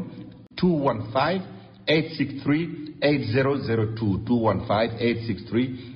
215-863-8002 Baltimore mi ngi nekk ci 5814 York Road 5814 York Road téléphone 410-387-2276 410-387-2276 Montréal itam adresse mi ngi nekk ci 95 Jean Talon Est 95 Jean Talon Est téléphone 514 419 81 22 419 81 22. boo bëggee déglu Papa Ndaw da nga ko mën a déglu ci seneplus.com. American Language Center mi nga xam ne moo leen di jàngal anglais moo leen di xamal ne ku nekk ci réew boo bëggee sa dëkk neex fa da nga war a wax làkk wa ñu fay wax moo tax mu ne leen bu ngeen bëggee jàng anglais ñëw leen seet si ko mi ngi ci locom yu bees yi 229 West 36th Street ci third floor bi ci diggante 7th ak 8th Avenue jege lool Penn Station fanweeri at ak juróom a ngi nii ñuy jàng anglais te jàngalekat yi gën a aay ci dëkk bi ñoom la ñu fa dajalee bu fekkee ne da ngay door a tàmbali wala nga bëgg a bënnal sam njàng itam foofa nga war a dem te la ngay fay tuuti na lool moo gën a yombale ci dëkk bi yéen ñi dëkk Queens itam dem leen ci Jackson Heights ci 75-01 Broadway bu ngeen demee fekk fa American Language Center bu ngeen ci bëggee xam lu gën a leer woote leen ci 1-800 English 1-800 364 5474 1-800 364 5474 bu ngeen wootee laajte André. soxna Awa Gumbale moo dellu si di gërëm clients yi bu baax di leen xamal ne tey bu Kër Kumba màggee ba ñu ubbi leen Kër Kumba number 2 mu nekk ci Bronx ci 3835 White Plains Road yéen a tax li ngeen ci jàpp moo tax mi ngi nekk ci diggante 220th ak 221st ci White Plains Road téléphone 347 697 7649 ñu di leen xamal ne spécial yi am ci Kër Kumba number 1 bi nekk ci Harlem moom ngeen di fekk foofa itam ci Bronx spécial c'est bon laaxu dimanche bi ñu leen di defal ceebu jën bu jaga ak ceebu jën bu weex bi ñu leen di defal mu ànd ak suul ak bëgëj ak suppu kanja kaldu ak maafe yi mbaxal mu saalum mi ñu leen di defal talaata ak mbaxalu jën mu weex mi ñu leen di defal altine dibi Sénégal bi ànd ak foie ak yàpp ndekki yi nga xam ne itam dañ leen koy defal sandwich foie sandwich su viande ak poulet te itam pain français ba ngeen fa daan fekk ma nga fa ba tey ci Kër Kumba number 1 ci Harlem ak Kër Kumba number 2 ci Bronx bu ngeen ci bëggee xam lu gën a leer man ngeen a woote ci 212 866 3900 866 3900 wala 212 866 1551 soxna Awa Gumbale nee na mi ngi leen di gërëmaat. yéen ñi ko xamagul bàyyil ma yëgal leen xew-xew bu neex Cross Culture Kitchen mooy restaurant bi nga xam ne xamoon ngeen ko ci tur Salimata restaurant boobu Cross Culture Kitchen mi ngi nekk ci 62 East 116th Street bu añ jotee bu ngeen demee fekk fa xeetu ceeb yépp ceebu yàpp ceebu jën yaasa maafe ginaar cassava light tomato soup loolu yépp bu ngeen demee da ngeen ko fekk ci añ fekkaat fa yeneen yu gën a tee bari bu reer bi jotee rice soup foño couscous dibi méchoui attiéké grill lamb chop brochette fried fish pentade shawarma neem fataya ak yeneen yu bari lool bu 5 heures jotee rek bu ngeen bëggee reer man ngeen a dem ci Cross Cultural Kitchen mi ngi nekk 62 East 116th Street téléphone 212 860 3900 free delivery la bu fekkee jënd nga lu mat $10. mbokk yi ñu ngi leen di sant di leen gërëm ci déglu bi ñu ngi sant itam Fallou Dieng ci machine bi yéen a ngi déglu ba léegi rajo African Time ci WPAT 9:30 AM ci New York di déglu xabaar yi ci yaatal ak Papa Ndaw Pape dellu si waat nañu bi yoon nag dañuy dugg ci mbirum sénégalais yi nga xam ne ñoo nekk ci bitim réew dafa mel ni ñi nga xam ne ñoo nekk ca Libye di ay sénégalais ak ña nekk ci Niger ci ay sénégalais mel na ni borom réew mi ak réew mi jël na ci ay matuwaay lu xew Pape. waaw Ousmane li xew du lenn budul rek ñi nga xam ne ni dañuy bëgg tukki te tukki bi du jaar yoon ñu di ko wax immigration clandestine parce que bokkul ak ñi nga xam ne bi dañoo dem ci ambassade yóbbu seen passeport demander visa ñu may leen visa nga xam ne ni dañuy jaar aéroport jël avion dem wàcc ci réew ma ñu jëm duñu am benn problème ñii dafa fekk ne ñoom amuñu visa bëgg nag tukki boo xam ne nii dañu koy jaaree ci ay réew pour dem ci yeneen gis nga muy mbiru mbëkk mi ak gaal yi ñuy jël toujours ñaare nga dégg gaal yu suux ay limu doomu aadama yu bari ñàkk seen bakkan alors loolu moo tax ñu ne am na benn vol spécial boo xam ne ni delloosi na Sénégal téeméer ak juróom-ñeent fukk ak juróom-ñaar ci ay sénégalais yoo xam ne yi ñu nga woon Libye ñu gis ne Ousmane bi atum 2015 bi di commencé ba léegi bii mooy ñetteelu vol spécial bi bàyyeekoo Libye indi ay sénégalais wala delloo si ay sénégalais yoo xam ne bu ñu ko xaymaa toll na ci juróom benn téeméer ak ñeenti doomu aadama ñi nga xamee ne bii nag ñoom ñooy bàyyeekoo Niger ñoom itamit ñu ngi wax naan ci juróom benni weer yu mujj yi maanaam ci bi at mi dooree ak léegi di toll ci ay juróomi weer sax gis nañu ne lu toll ci junni ak juróom benn fukk ak juróom benn ñoom tamit bàyyi ko nañu Niger dellu si fii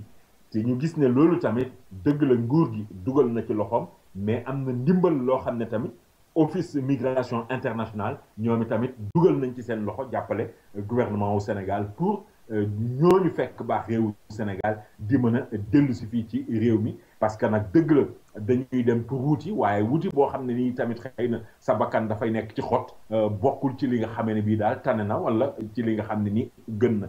ba tax na daal Ousmane ñii ñoom sant nañu ginnaaw bi nga xamee ne bii dellu si nañu ci réew mi dellu ci seen i bokk. ñooñu dellu si leen ci réew mi dellu ci seen i bokk waaye bu nu jàll dañuy dugg ci benn sénégalais boo xam ne bii dañuy jàpp ni américain la moom de dañu koo jàppoon ci mbirum terroriste ndax loolu dëgg la wala du dëgg Pape. waaw ci lu leer Ousmane benn doomu réewu Sénégal la mais xam nga bu am nationalité Amérique moom la ñu wax ne moom ba mu cëppee teg tànkam aéroport international bu Dakar la ñu ko ne nuus. parce que dafa fekk ne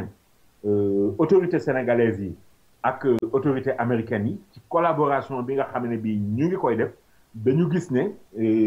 américain boobu nga xam ne nii Sénégal la fekk baax te sax seen la sant moom waa Amérique dañu ko fiché woon te ginnaaw bi ñu ko fiché di ko topp ak di lijjanti yi mbiram ci la ñu gis ne dem na Syrie ci kuréel googu ñuy wax état islamique wala Daesh doon àndandoog ñoom di xeex ak def yëf mujj faa jóge dem fi nga xam ne bii moom moo di Dubaï ba mu jógee Dubaï nag di dellu si fii ci réewum Sénégal ci la ko gaa yi xaar mu ne cëpp teg tànkam gaa yi ne ko nuus dal di jàpp jébbal yoon fi mu nekk nii nag teg nañu ko loxo yóbbu kaso mu fekk fa tamit keneen koo xam ne ni doomu ku fekk baax Sénégal la mais nationalité française la am sant lii moom itamit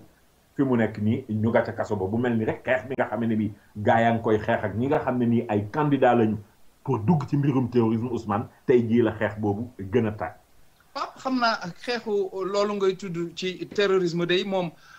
ubbi nañu xeex boobu ndax dafa mel ni am na ñaari libyens yoo xam ni itam fee ci aéroport bi dañ leen fa bloqué de loolu lu xew. dañ leen fa bloqué Ousmane ne leen du ñu dugg ci réew mi waaye yemuñu foofu sax dañ leen di dugal avion pour ñu dellu seenum réew ñibbi wala en tout cas ñu génn réew mi fii moom du ñu fi dugg muy ñaari libyens yoo xam ne yi dañu ñëw bi ñu wàccee aéroport Dakar li ñu njëkk a wax mooy dañu ñëw pour def ci tourisme ah ñuy lijjanti mbirum tourisme boobu pareeguñ ci ñu wëlbati wax ji waxaat leneen ne conférence bi nga xamee ne bii moom la ñu amal lañ doon amal fii ci Ndakaaru muy conférence africaine bu jëm ci mbirum hygiène ak assainissement ñu ne dañ leen a invité ci conférence boobu ñu waroon cee teew si ah bi ñu waxee loolu alkaati yi laaj leen seen invitation wala seen accréditation wala loo xam ne ni dana firndeel daal ne ñoom war nañoo bokk ci daje boobu ñu daal di génnee benn leetar nag boo xam ne nii ci arabe la ñu ko bind wax ne ministère affaires étrangères bu Libye moom moo leen ko jox mais daal wax jooju Ousmane tey xelu alkaati yi ba tax leen ñu ne leen yéen moom xaw ma kan waaye yéen réew mi moom duñu leen bàyyi ngeen dugg ci foofu lañ leen téyee ci aéroport ba nag Ousmane di lijjanti nu ñu leen génnee réew mi ñu mën a dellu seenum réew parce que ñooñu gars yi jàpp nañu ne soxlawuñu leen. Pape du ñooñu rek lañ bañ a soxla de dafa mel ni itam du lool rek mooy mbirum terrorisme ci réew mi ndax fële ca Matam itam am na luñ fa yëngal ci mbirum terrorisme Pape leeral nu loolu. waaw loolu moom Ousmane mbir mi mujj naa leer parce que dafa fekk muy benn commerçant bu dëkk Sénégal bu ñuy wax Alassane Top moom moo jéggi dex gi dal di dugg Mauritanie ba mu duggee Mauritanie nag douane Mauritanie bi ñu koy fouillé gis ne mi ngi yore benn arme automatique dégg nga ma ak ay cartouches ah gars yi daal di koy teg loxo parce que xam nga temps yi comme dañuy wax mbirum terrorisme am terrorisme indi terrorisme bu ñu gisee nit mu yore ay ngànnaay ak i bal rek xel dafay tey bi ñu ko tegee loxo nag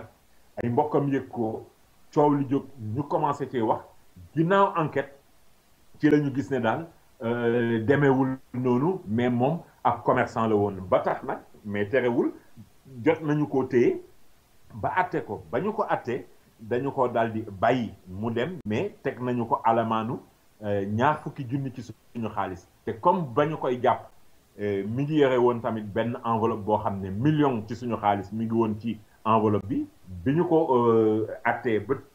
alamaan ko ñaar fukki junni ca la ñu ko delloo enveloppe am mu daal di cay jël ñaar fukki junni fay alamaan bi daal di jóge Mauritanie dellu siwaat Sénégal mais ngànnaay la ak bal yi moom dañu koo téye ba tax nag gouverneur bu Matam di sàkku ci sénégalais yi nga xam ne nii ñoom ñooy jéggi dex gi di dem Mauritanie ñu bàyyi xel ci lan la ñu fay wuti ak lan la ñu fay yóbbu wala lan mooy de nekk ci seeni bagage bu ñu fay dem ndax mbiri ngànnaay moom waruñu koy yore ci jamono yi ñu toll parce que mën naa dugal nit ci gute goo xam ne nii xëy na du ca génn mbaa boog du ca gaaw a génn Ousmane. loolu day dëgg la Pape xam naa daal lu ci mën di am daal fii mu toll nii ngànnaay ak i bal moom jarul di yor fenn waaye Pape ñu jàll ci président Macky Sall dafa mel ni fii mu nekk nii loolu mu waxoon ni dañ koy jël ci salaire ñi nga xam ne garawoon nañu dafa mel ni daf leen koo delloo sax de moom. waaw ci lu leer Ousmane jàngalekat yi dana noyyiwaat bu baax parce que li nga xam ne nii ñu ngi dafa naan koppar la yu ñu téqoon ci seeni payoor ñu ngi ko doon xayma ci ñetti téeméeri millions yu teg juróom benn fukk ak juróom tey jii nag président Macky Sall moom moo joxe ndigal ne nañu bàyyi téq bi nga xam ne bii ñu ngi koy téq seeni payoor te li nga xam ne ni jotoon nañu ko téq tamit nañu leen ko delloo ndax président Macky Sall li tax mu wax loolu nee na comme ñu ngi waxtaan di seet ay solution di xool fan la ñuy jaar ba jafe-jafe yi nga xam ne bii moom la école bi jànkuwanteel ñu mun ko teggi ndax sauver année scolaire bi nee na kon dafa dul jaabi ci waxtu woo xam ne nii ñu ngi toll ci ay négociation ñuy continuer di def ponction ci salaire ñi nga xam ne bii moom mooy jàngalekat yi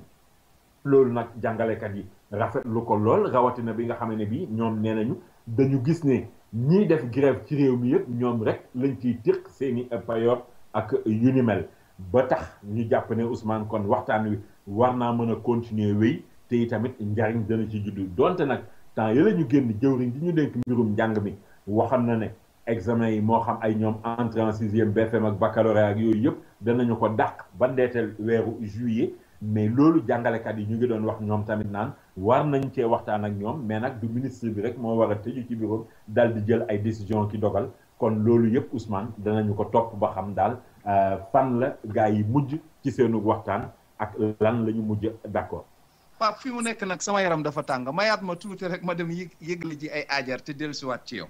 demal te ñëw Ousmane. boo amee sa kër te bañ a xuloog maçon da ngay contacter Sila Bois TP ndax boo amee sa terrain daañu ko vérifier domaine ba mu wér ñu seeta la architecte bu man mu defal la plan bu baax a baax ñu ne la 20% rek nga ñuy jox ñu daal di tàmbali defal le devis boo xam ne dafay leer bu ñu defee gros œuvre yi ne la sa 20% fu mu jeexee léegi nga joxewaat ñeneen ñi ñu ngi laaj 30 ba 35% moo tax ñoom ñu gën a yombale lool ndax la ñu jënde ciment ba la ñu jënde fer ba ak la ñu jënde bois ak la cay dem lépp comme ñoom en gros lañ koy jënd boo ko jëndalee sa bopp mooy gën a cher fopp kon nag Sila Bois TP nee nañ bu ngeen bëggee tabax seen kër ñëw leen seet si leen bu leen ci xuloog ay maçon joxe leen ngeen déggoo ci plan bi nga toog xool ba mu mat ba ca porte ya ba ca finition ya ñoom ñoo la koy meubleel sax boo bëggee te nag waxuñu ne rek buñ ko tàmbaliwul duñ ko yeggal bu fekkee ne sax da ngaa tàmbali woon ba noppi la nga doon def neexu la wala que la doon liggéeyal deful la nga ko laajoon demal ci Sila Bois TP ñu taxawu la yeggale ko ba mu mat sëkk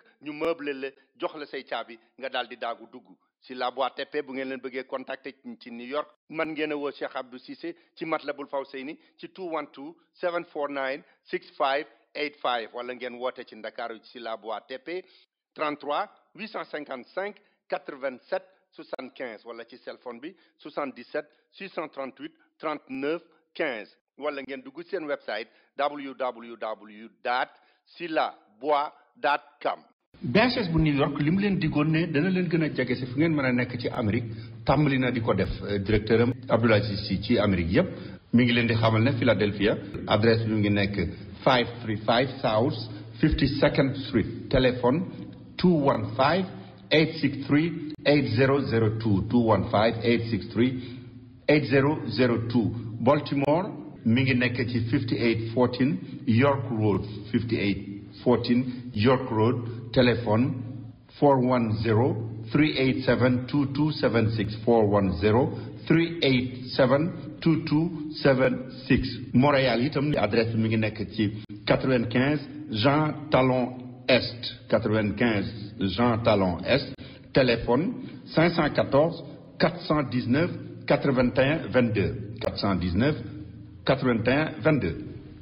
boo bëggee déglu Papa Ndaw da nga ko mën a déglu ci seneplus.com. waaw kon jërëjëf Papa Ndaw jërëjëf Fallou Dieng jërëjëf it mbokki déglukat yi Pape dellu siwaat nañu Pape dañuy dellu siwaat ci militaire ak gendarme dafa mel ni sunu militaire ak gendarme yii ñu yónni woon ca Côte d'Ivoire ñoom de dañu dem di liggéey waaye am nañ fay borde Pape nettali nu loolu. non Ousmane affaire bu doy waar parce que dañu wax ne fukki militaire ak benn gendarme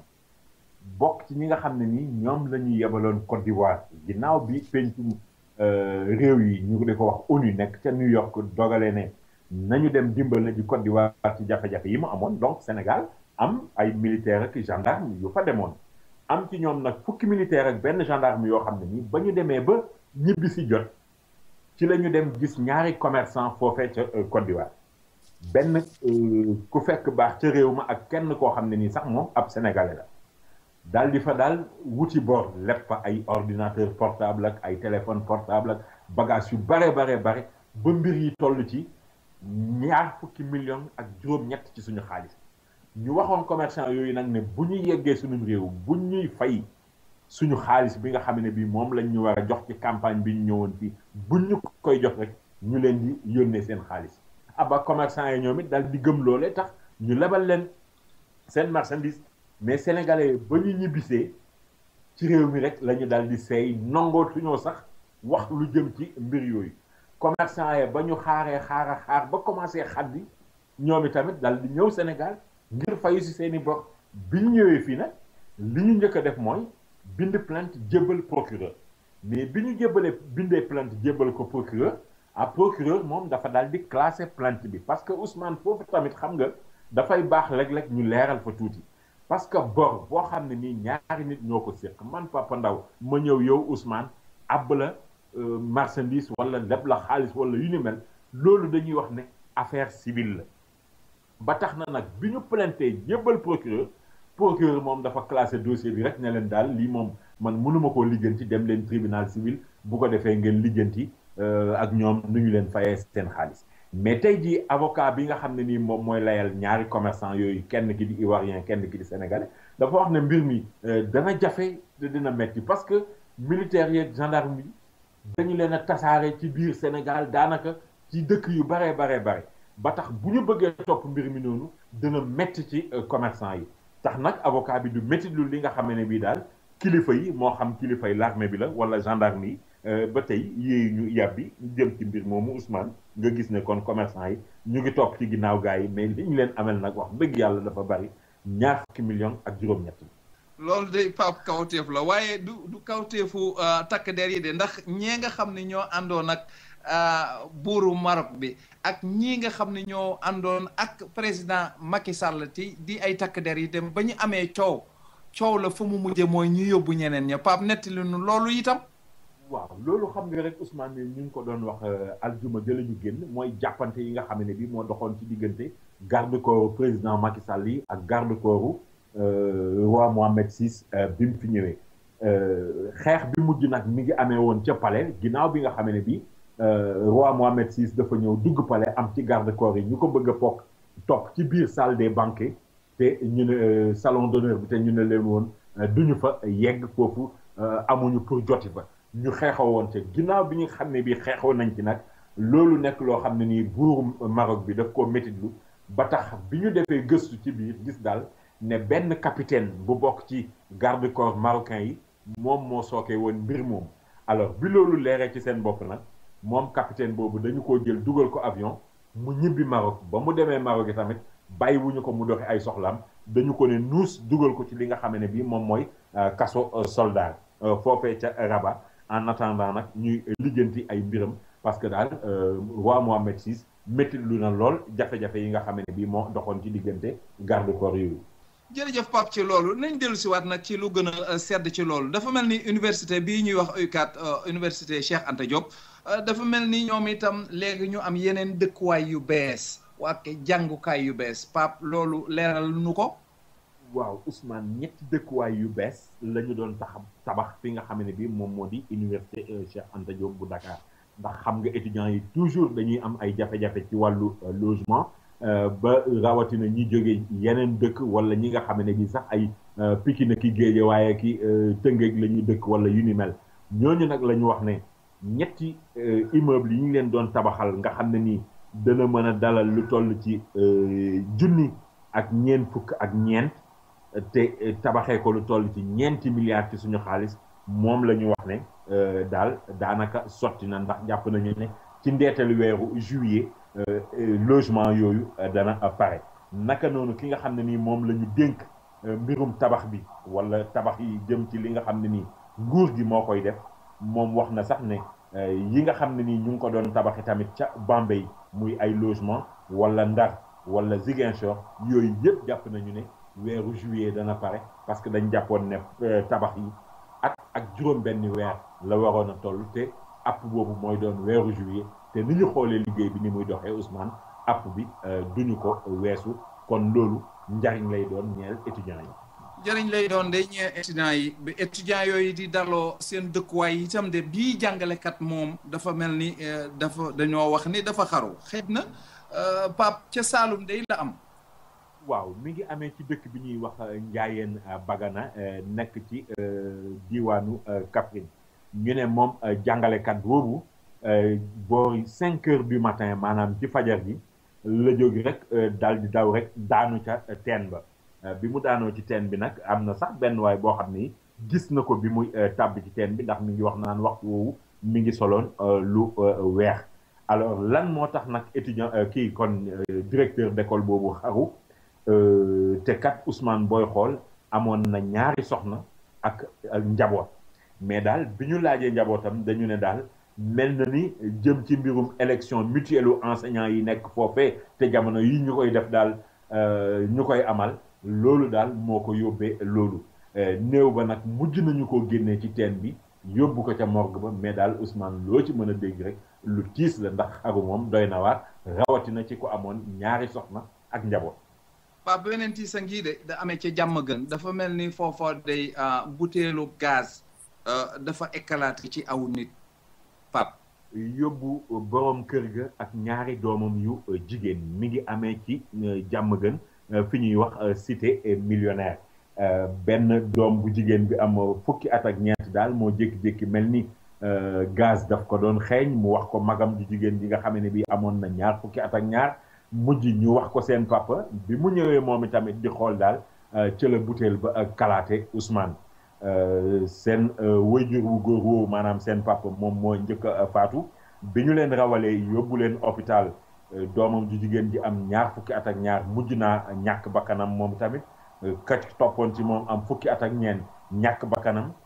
kenn daal moo ci mucc muy seen rakk ji góor ji nga xam ne bi amoon na fukki at ak benn seen yaay nag ba mbir mi xew moom fekk ko ca kër ga ndax boobee dafa demoon léttu ji ba muy ñibbisi ci ginnaawam la mbir mi am nga gis ne rek kon Ousmane létt ya mu léttu ji woon moom mbir mu tiis moo xew ci ginnaawam ci ak njabootam ndax ñàkkee na ci jëkkëram ak ñaari doomam yu jigéen nee na daal li nga xam ne bii xëy na moom lay dëfaloo wala moom lay dalalee xelam mooy benn doomam bu góor bi nga xam ne nii mucc na ci. Pape de xanaa kon ñu ànd ak auditeurs yi African Time rek ñu jaale leen loolu waaye lu ci mën di xaw kii moom dañ koy sumil sàppo sunu ministre des finances bii nga xam ne dafa demoon jàppi ab sàcc moom Pape loolu reetaandu na di. mais affaire bu reetaandu doy waar Ousmane muy ministre des finances Amadou Ba xam nga dañu doon def benn daje ca Côte d'Ivoire bi nga xam ne bii la ñu waroon a taxawal banque boobu nga xam ne ni moom la ñuy wax banque africaine de développement booy xool sax am na directeur bu bees directeur boobu doomu réewu Nigéria la mais ci ndaje ba nga xam ne bii moom la ñu doon dooree ci hôtel Ivoire foofee ci Côte d'Ivoire bi ñu defee daje bi bay génn nag alors suñu ministre des finances mooy Amadou Ba moom itamit génn ndeke daal am na benn waay boo xam ne xaw ma fan la jaar service d'ordre beeg yooyu ba dugg ci biir mbooloo meeg jalt ji doon jéem a tafu nag ki nga xam ne bii moom mooy Amadou Ba ndeke nag Amadou Ba suñu ministre des finances Ousmane nandite la parce que ba waa ji jéem a dugal loxoom ci poosam la ko daal yéeg rek wëlbatiku dal di songoog moom rek ba ne ko taral immobilisé en attendant service de sécurité bi daal di daw yegsi mu jébbal leen ko jàpp nañu ne nag ministre des finances la woon waaye xamuñu woon Ousmane ndekete am na ay pexe ak i man-man yoo xam ne yi mën na koo jàppee ku ko doon jéem a taxu Ousmane muy loo xam ne ni bariwul lu ñu koy faral di gis. Pape kat xam nga ni ku ministre des finances moom ku bëgg a laal finance war na ci góorgóorlu te poste moom finance la jërëjëf rek ñu ngi lay sant di lay gërëm di lay ñaanal jàmm di sàkku ci yow nga ñaanal nu jàmm. di la gërëm di la sant Ousmane di gërëm Fallou Dieng ci wàllu xarala gi ak mboolem ñi ñuy déglu di leen ñaanal jàmm yàlla nañu ko yàlla defal boole ñu ko te yokkal ñu sutura ak xéwal ak wërsëg. rajo bi nga xam ni mooy rajo africain yi man moom rek laay déglu Salam Diallo. mbokk yi ba léegi yéen a ngi déglu rajo African Time ci WP80 930 AM ci New York.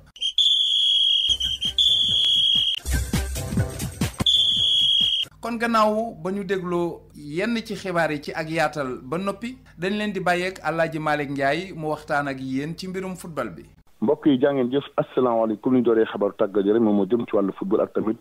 fal gi ñu war a fal ki jiite FIFA léegi nag fal nañ ko Sepp Blatter la moom nag mu wutu boppam war na fa defaat nag ñeenti at te élection boo xam ne kat am na ci waxtu wu doy waar ndaxte kat juróom-benn ñoo xam ne bokk ci kuréel gi gën a kawe ci FIFA dañ leen teg loxo ci wàllu guerre ak tamit blanchiment d'argent ñoom kat àllarba ci suba teel gi lañ leen jàpp police fédérale bu Amérique moo leen jàpp fële ci Suisse di mbir moo xam ne kat moo lëmbee fi mu toll nii àdduna bi yëpp ci wàllu football.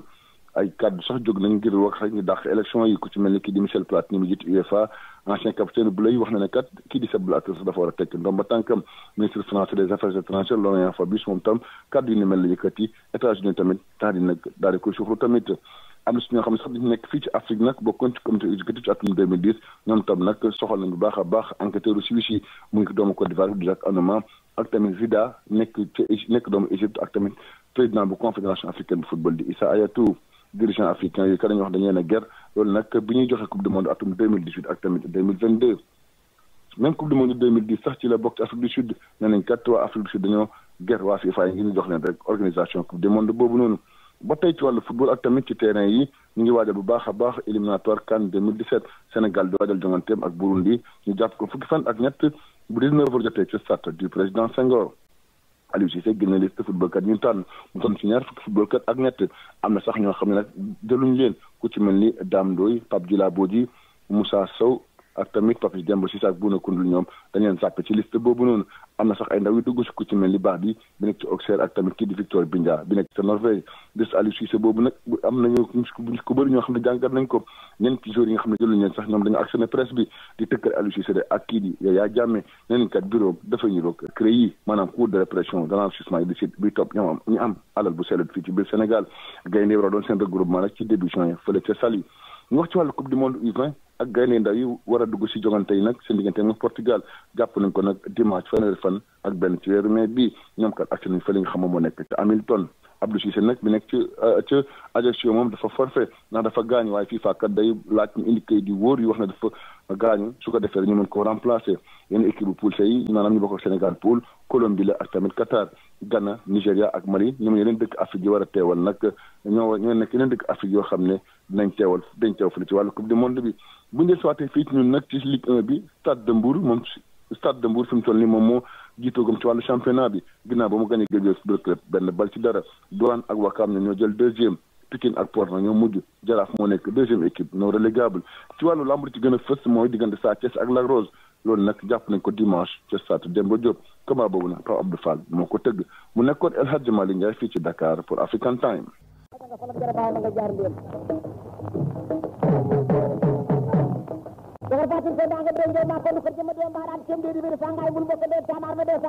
mbokk yi ñu jox kàddu gi Xaadim Samb mu dikk ak yéen ci lamb ji. jërëjëf Sall ñu ngi lay gërëm bu baax di la sant di nuyu bépp auditeur African Time ci États-Unis Amérique rawatina ñi nga xam ne ñoo nekk foofu ci New York di nuyu Sénégalais yi fi nekk ak Sénégalais yëpp di leen baal wax di leen baal te di leen ñaanal kenn ku leen bëgg yàlla nag ko yàlla defal te mucc ko di wax rek ñi nga xam nga nag ñoo di jëm ci ñaari fani lamb yu am solo fii ci Sénégal. xam nga ni ëllëg ñoo ngi jëm stade Lat Dior ci Thiès muy bésu ministre bi nga xam ne moom lañ dénk force des armées muy Augustin Tine fi ñuy wax Fallou Faye di promoteur boo xam ne bii ku xereñ ci tëgg làmb la moo ko organisé muy 2e édition Auguste Tine ministre forces des armées mooy amee Thiès Stade Lat Dior nekk làmb doo xam ne ñu ngi xaar Kajoor génnewaat aada ak cosaan génn lépp loo xam ne rafet nañ ko waaye nag buñ ci jógee ñu ngi jëm ci toolu rëy fàllu muy diggante ki nga xam ne kii mooy Lagos bu écurie Fass ak ki nga xam ne mooy Sa Thiès ndax fi mu ne nii Double Less bakkanam ci la ko teg nga xam nga ni gëm ñaari champion yu daanu loolu dara jëru ko ci àddina Lagos aussi tam nekk mbër moo xam ne nii dafa topp ci ginnaaw Gris Bordeaux lu mu wax mu suul te kenn ku ne xam ne diggante Double Less ak ñi nga xam ne mooy Fass dafa yàgg am coono yàgg am coow ndax Less moo daan Fass Balla Gaye di dikkee mu daan Fass léegi nag ki nga xam ne mooy Lagos di mbër moo xam ne nii dafa mën a bëri ñi nañ ba pare te am détermination ci bëri Sa Thiès itam di mbër moo xam ne dafa gaaw ba pare bàyyi wax ni moo dàq bëri Balla Gaye te am na doole te ñu nañ na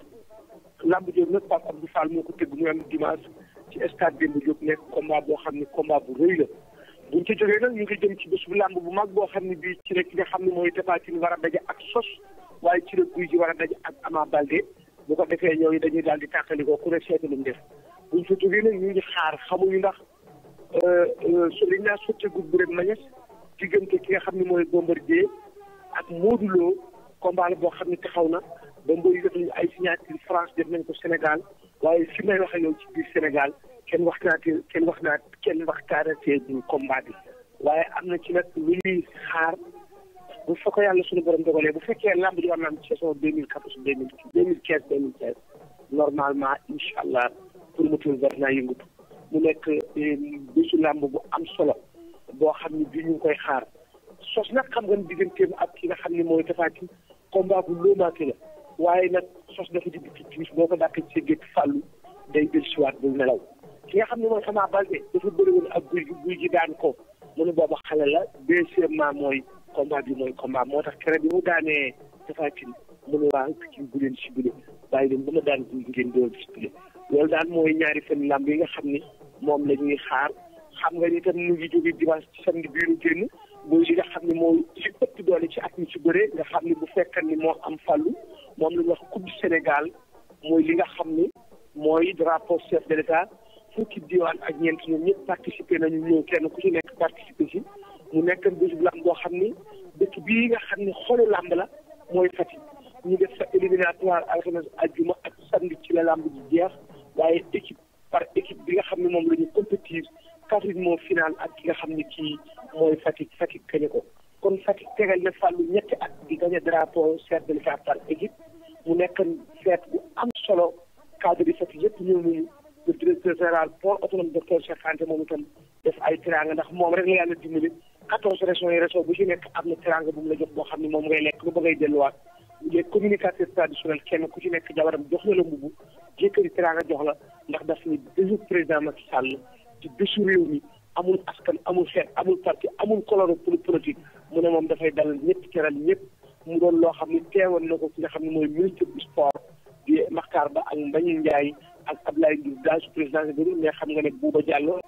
ku yàgg ak Macky Sall moom la ñu dénk SNR muy directeur général SNR teewoon na fa waaye l'ensemble cadre yi Fatick yëpp génn nañu ba Abdoulaye Wilane jóge fi nga xam ne mooy Kaffrine ñëw fekkee si ko ndax moom moo doon final ak ki nga xam ne kii mooy Fatick li tax nag ñuy wax ni sport amul aada kenn moomu ko buñ demee ba lamb Kaffrine final drapeau ba xam nga ne lamb am na jéegum ndox ndax boo fàttalikoo fàllu mosuloo dégg fenn foo xam ni dégg nañu ni champion sangam Kaffrine la jóge moo tax léegi xale yi jàng nañu bëri bëgg nañu ko te mun nañ ko loolu daal mooy li nga xam ni moo fi amoon nekkoon na bis boo xam ne maye ndem ñoom ñëwoon nañu décor nañu fa Khady Diouf li nga xam ne dafa génn àddina ci teewaayu mayekoor bu ndaw ak ki nga xam ne mooy Massi Diop ñoom mu nekkoon daal feet boo xam ne bii Assane Diop ancien ministre ci jamono socialiste moom itam xam nga ne mooy conseil départemental bu Koungheul moom itam ñëwoon na mën nañu waxoon daal drapeau chef d'état bu ne jaar na fi rafet waaye drapeau chef d'état bi am nañ ci Fatick bu rafete noonu musta amee noonu waaye bu neex noonu musta amee noonu mu doon bésu président Macky Sall ci dëkkam nga xam ni dafa am coïncidence bu ci am dama ne drapeau chef de l'État président Macky Sall Fatick les docteurs Aliou Sarr président CNC Fatick ministre sport Fatick ministre communication Fatick loolu daal mooy li nga xam ni mooy week-end bi ñu génn ci Sénégal ak week-end bi ñu dëgmal bi mooy diggante Sos ak Gouye Gui waaye diggante fi nga xam ne kii mooy Ama Baldé ak ki nga xam ne kii mooy Gouye Gui waaye nag li jëkk nag mooy dimanche ji ñuy séeru dimanche su ma sa àndee dogal yàlla diggante ki nga xam ne mooy Lac Rose bu écurie Fass ak ki nga xam ne mooy Sa Thiès doomu Double Less léegi nag yaakaar nañu ne daal combat la boo xam ne bu ci yàlla dafay jàmm dana neex Khadim Samb doon déggoo yéen fii ci Dakar Sénégal pour African Time. BHS bu New York li mu leen digoon ne dana leen gën a jege si fu ngeen mën a nekk ci Amérique tàmbali na di ko def directeur am Abdoul Aziz Sy ci Amérique yëpp mi ngi leen di xamal ne Philadelphia adresse bi mu ngi nekk 535 South 52nd Street téléphone 215 863 8002 215 863 8002 Baltimore mi ngi nekk ci 5814 York Road 5814 York Road téléphone 410-387-2276 410-387-2276 Montréal itam adresse mi ngi nekk ci 95 Jean Talon Est 95 Jean Talon Est téléphone 514 419 81 22 419 81 22.